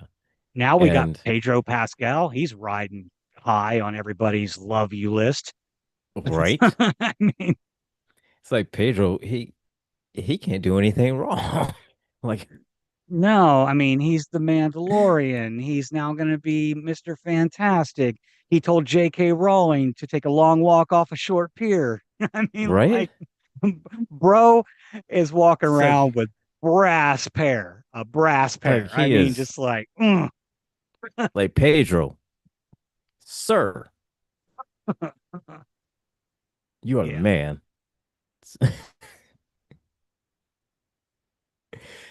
But yeah. yeah, I'm definitely looking John forward to Malkovich that has one an uncredited role. I don't, or an unlisted role. It doesn't say who or what he is in this movie. in Fantastic Four. Hmm. Ralph Ineson is Oh yeah. Galactus. Joseph Quinn, Human Torch, don't know who he is. Vanessa Kirby is Sue Storm, and Julia Garner is the female feminized version. All you anti-woke Hmm. people are going to hate. Silver Surfer is a girl now.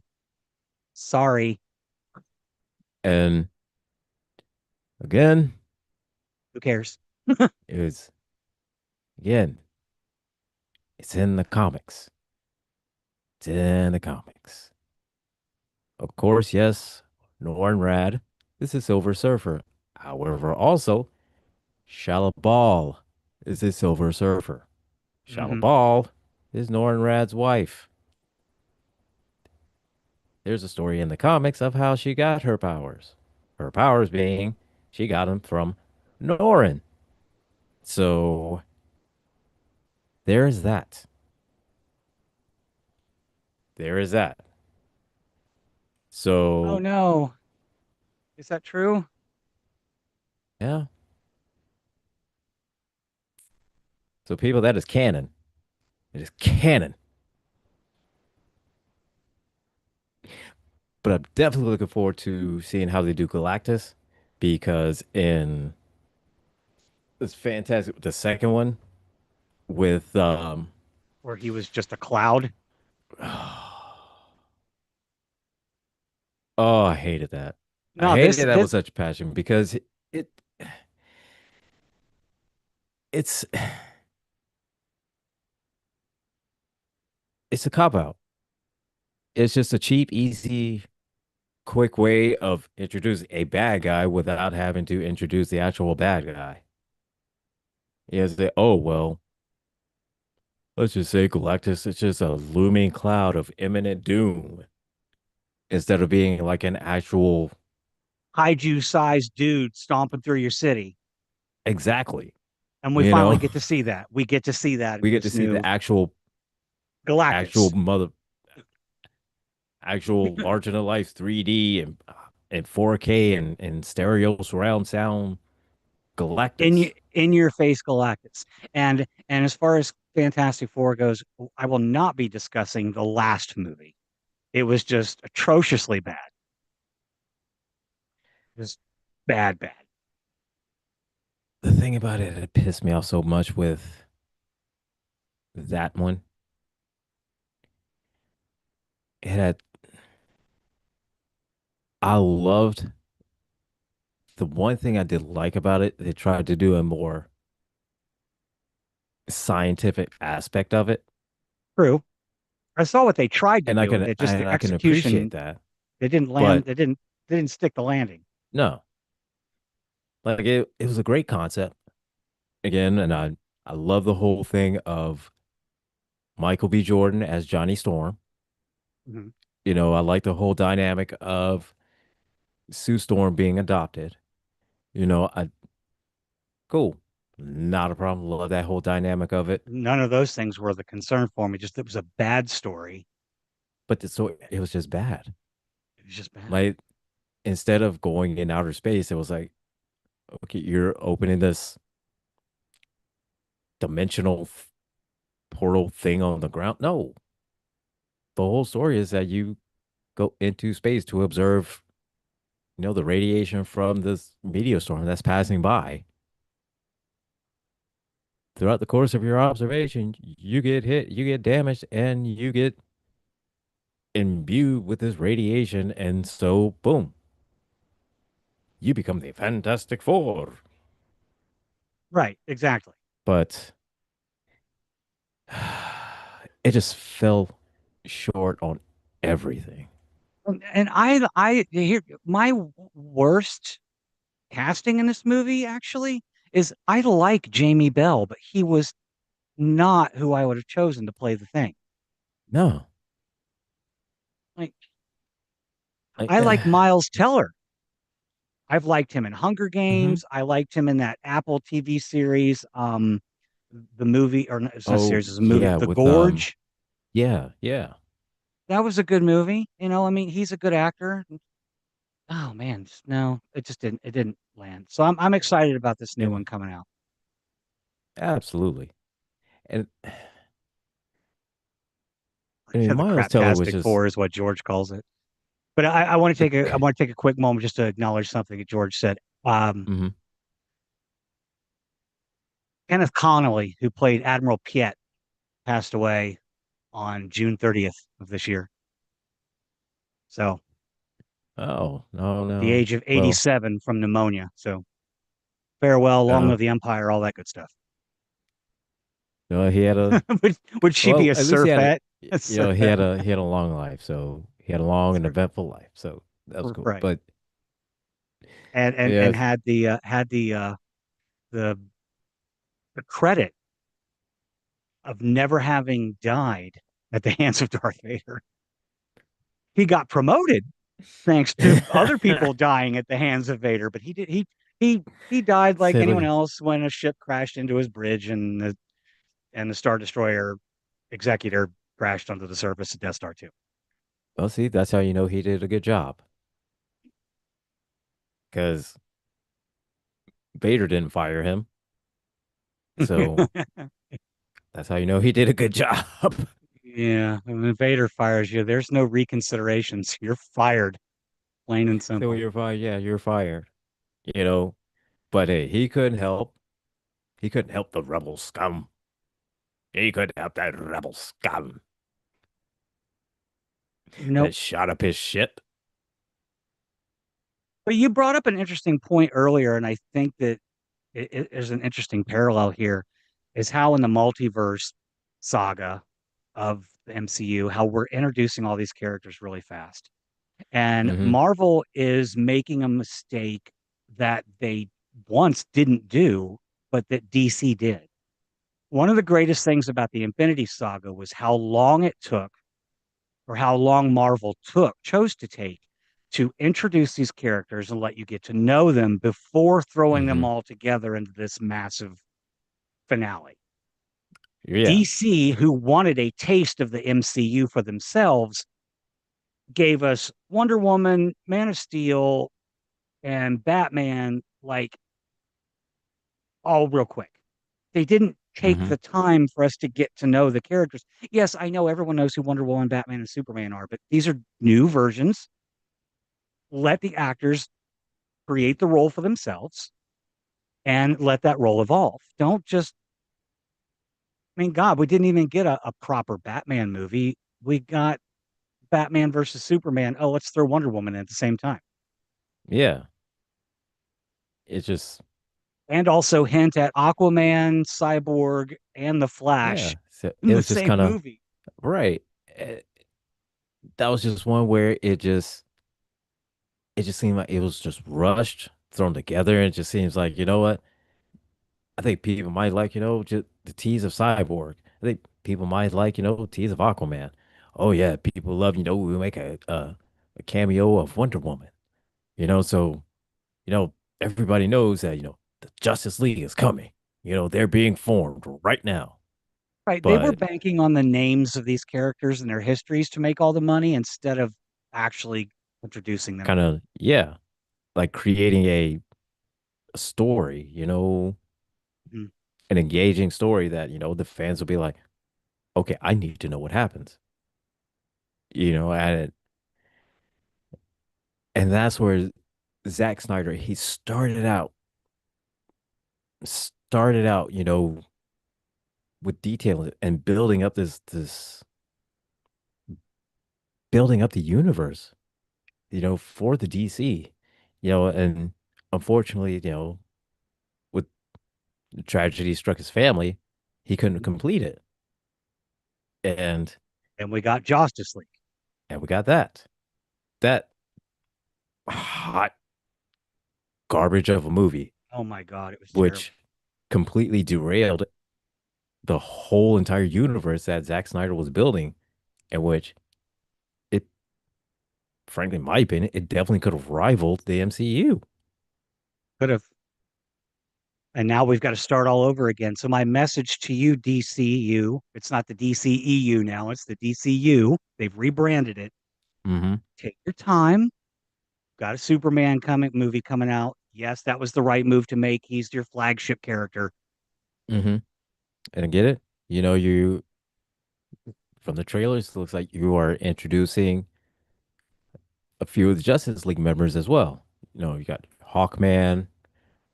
We've got And a I've seen Green the Lantern and Hawkman, one Green of the versions of Lantern. Green Lantern. Yeah. And great. That is great. Introduce them out, awesome. Build that whole universe up. Just take And your it seems time. like, yeah, We're absolutely not take your going time. anywhere. Take your time. And it definitely seems like, you are building it, more from the comic book, from more of the comic book type of inspiration, with the Yep. bright colors of Superman and the bright colors of, the Green Lantern and, Mr. Terrific, Hawkman. And it just seems like, you're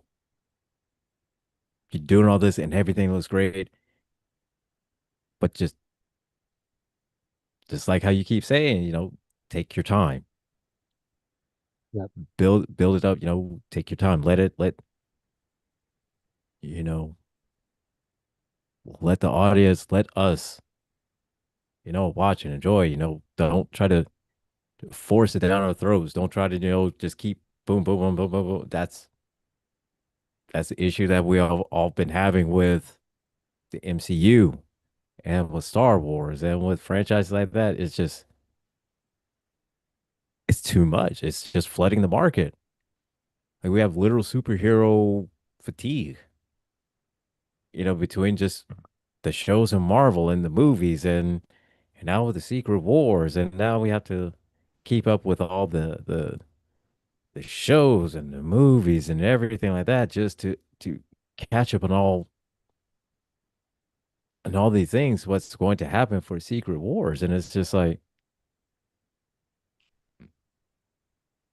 it's sometimes it's overwhelming. It is overwhelming. Sometimes that is correct. And that's why I also think that one reason Marvel may be moving away from the multiverse too is that you want to capture the attention of the average moviegoer too. The comic fans are going to be there. We're going to see the movies. That doesn't matter. Even if we think it's going to be bad, we're going to see it. But the Hmm. multiverse, I think, just gets too confusing for the average moviegoer. It's too much for them to have to read into and learn about to understand what they're seeing on screen. Infinity Saga was very straightforward. Here's all of our heroes. Here's your MacGuffin, which are the stones. And if Hmm. the Bane bad guy gets all the stones, shenanigans ensue, and then the good guys have to fix everything. Right. Pretty cut and dry. This is like the multiverses. Here's the story, but it could be different if we were over here, or if we were over there. This would be different, but also this could be different. By the way, did you think about this possibly? This could happen. Like, Hmm. and everyone's like, okay, which version is which? Which one is the Okay, one I'm so supposed to be? yeah. So it's like, wait, which one am I supposed to pay attention to? But Right. then it's like, oh well, you have this universe here, these characters here, but what if? what would happen, if you brought this character here from this universe and brought him into here? That Right. it's and I think it's kind of like that where they're to a point it's going to rely so much on this multiverse that they've built up and started with Spider-Man. Well, Spider-Man was a no, it was Spider-Man. It started with Spider-Man No Way Home. Um, oh, Far From Home, The multiverse. the multiverse one. Yeah, No Way Home, that was No Way Home. Yeah, No Way the Home. one that had Tobey Maguire and Andrew Yeah, Garfield in it as the other multiversal the Spider-Man. Spider-Man. Yeah. That is the only So, one that you cannot watch on Disney. You can watch Homecoming and Far From Home, but you can't watch mhm, No Way Home. And there is a because fourth one on the way. And it's I also, mean, I mean, like we're also bringing back the TV shows, the Netflix shows. We've already gotten Daredevil. hmm It's already been proven that John Bernthal is still the Punisher. Um, yep. Vincent D'Onofrio is Um, still it's Kingpin. still Kingpin. Yeah. Word on the street is that Kristen Ritter will be returning as Jessica Jones in Daredevil season 2. Okay. So All right. Awesome. we're bringing in. I demand Luke Cage. If we could just forget to hire Iron Fist, I'm cool with that. I say, I say, yeah. I say we need a different Iron Fist. Um, it can still be Danny Rand. I mean, there are different Iron Fists that have been around it, but you can still have Danny Rand as Iron Fist. Yeah, but Finn Just, Jones, but Finn Jones as Danny Rand, just no, not, no, no, it didn't just work for not, me. It was just, no. arguably the weakest of the Defender series, Hmm. which I thought the Yeah, Defenders was great. I loved the little like Avengers light feel, but still, yeah, it's just but just he he was the worst one out of the whole group. It was, and all the Iron Fist would have been a lot better, in my opinion, if had a different lead actor. Just had a different one. I don't know who could have fit. Who could have fit? Oh, absolutely not, George. Absolutely not. no, no, I'm gonna also support that. Mm, George, no, I don't want this is weird because I mean Jared Leto has some acting chops. I'd say Maybe he not can't. our audience's type of movie, but oh God, I never remember things when I need to remember them. This is horrible. Let's see. I'm getting blonder as I get older. The Dallas Buyers Club was a great movie. For Mm, someone like, especially like someone like me in my community. It was American Psycho, but I mean, he's had such a, and see, problem is that gonna be he's so. Skeletor. I Here's my opinion, Jared Leto. Jared Leto, I will give him this. He's a great actor. My problem with it is he's very problematic. That's my He is only issue problematic. with Jared Yes. Leto. Right, especially when like he was on what was it, the Suicide Squad set, and Hmm. he was like sending like dead rats and Dead stuff rats and to his yeah, co-hosts or his co-actors, whatever. yeah. Not I only could that, see Scott Adkins as Iron Fist. I could see that. And he's got yeah, some action cred, He was in John Wick 4, the Undisputed series. yeah.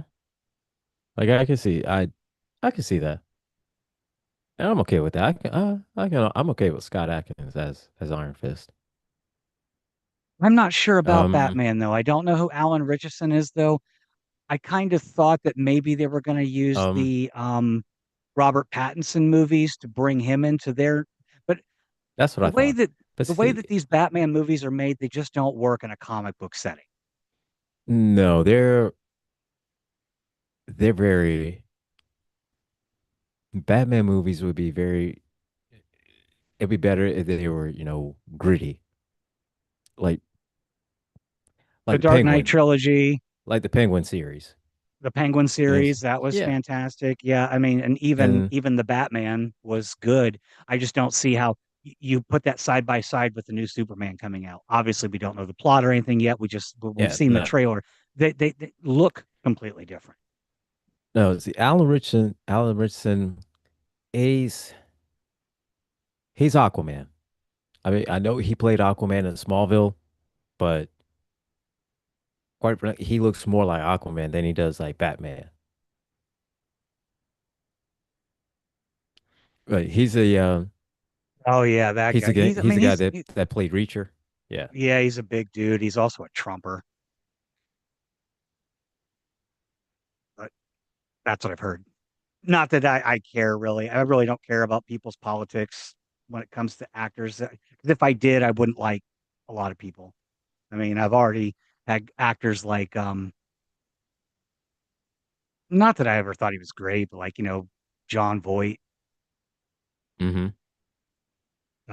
James Woods. I thought James Woods was Yeah. fantastic in the movie Contact. I just Oh yeah, can't he's stand him as a great. can't stand him as a person.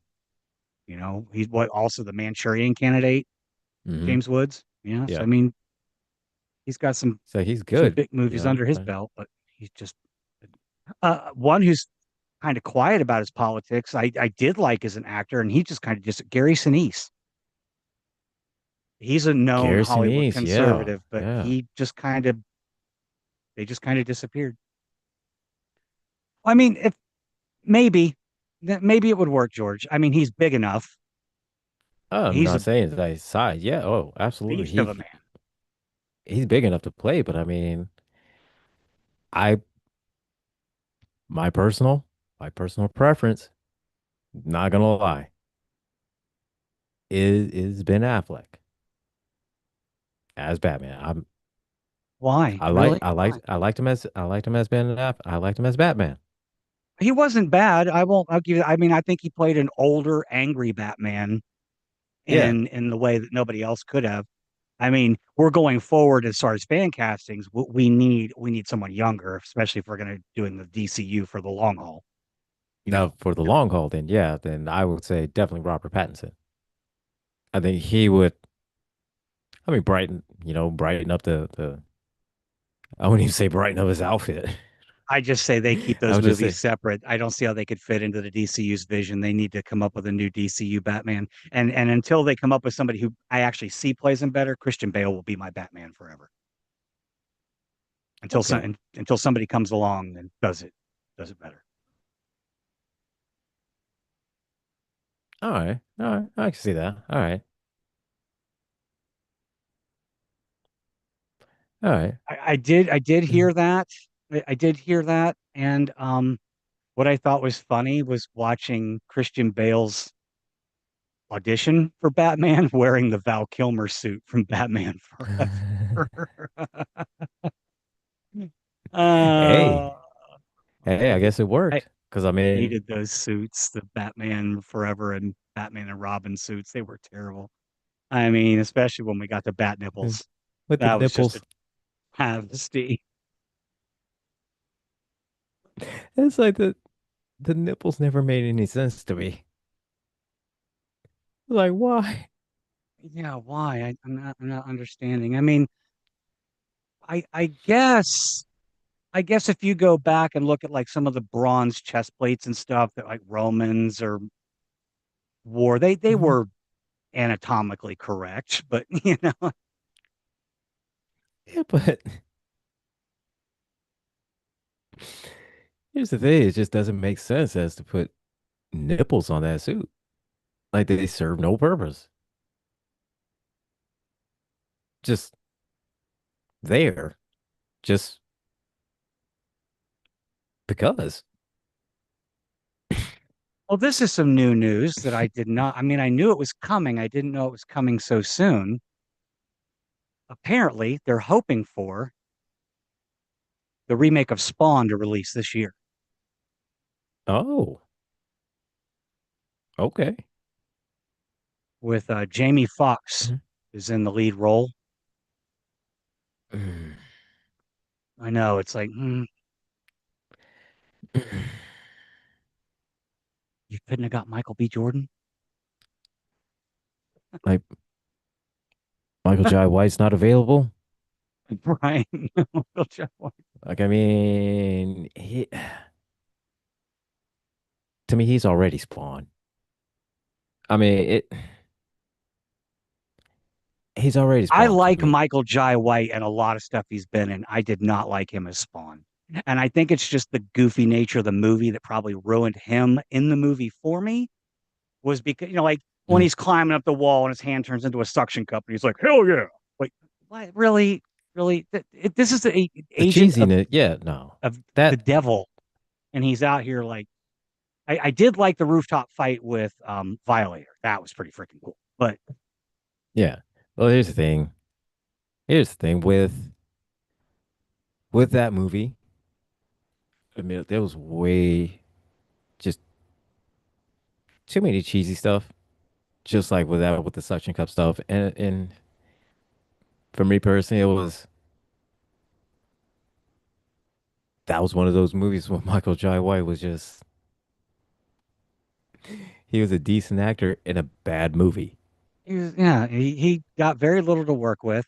They couldn't, they had to create that Jessica whatever assassin that he fought because the character of Chapel was Hmm. actually owned by another comic artist Right. that was under the And Image brand, and McFarlane and him had kind of cross coordinated mm-mm. bringing him in. They did that a lot in Image Comics, just like they do in Marvel Comics. Yeah.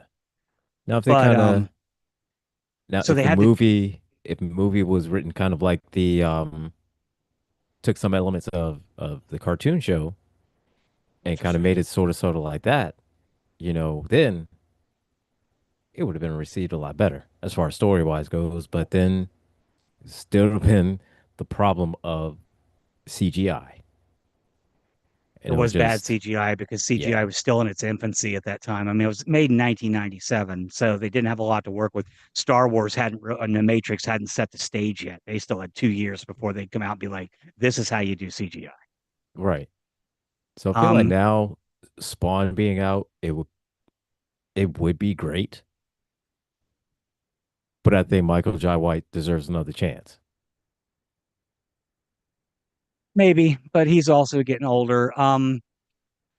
The things that encourage me, it is a low budget horror film. It's being made by Blumhouse. They are known for their horror films.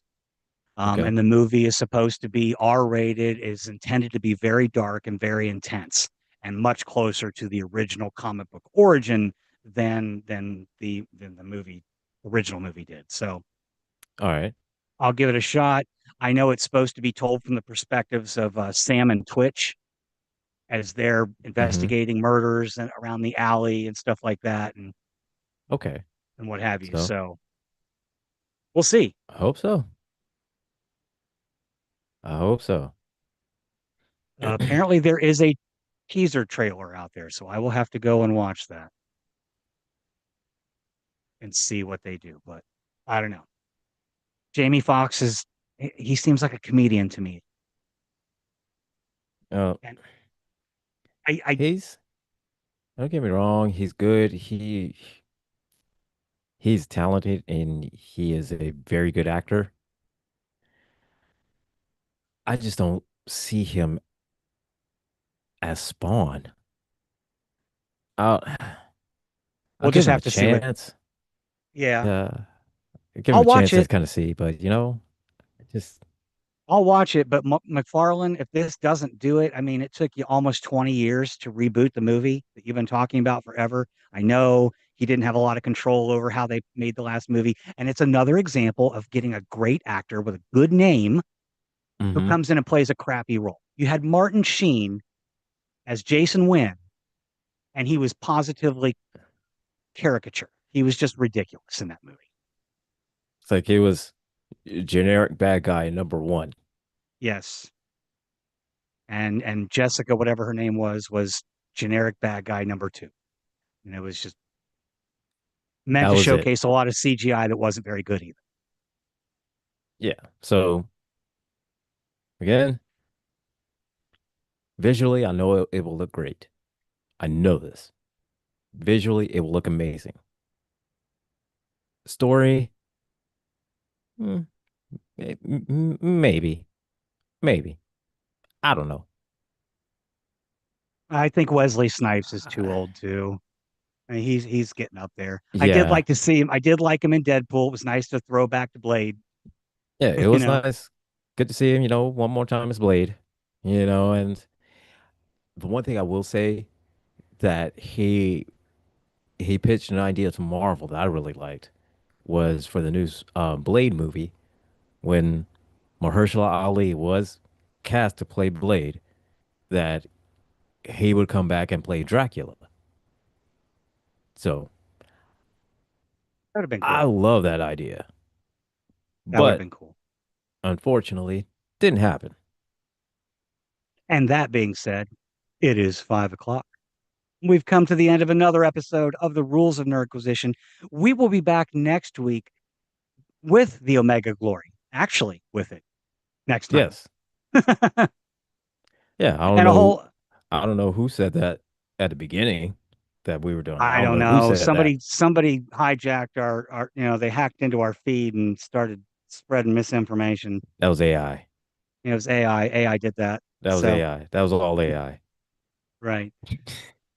But yeah, we'll be back next week to discuss that. And then, like I said, we are 4 episodes away from our season 2 finale, where we will review Star Trek II: The Wrath of Khan. And that's all I have Ah, today. By any other name, is a great episode. I had fun with it. Scotty, it is green. great episode. Loved it. This is a great show. Had a lot of fun. I always have fun talking to you about nerdy shit. Nerdy shit. So, with that being said, everyone, keep your triples paid and neutered. Live long and prosper. Take care.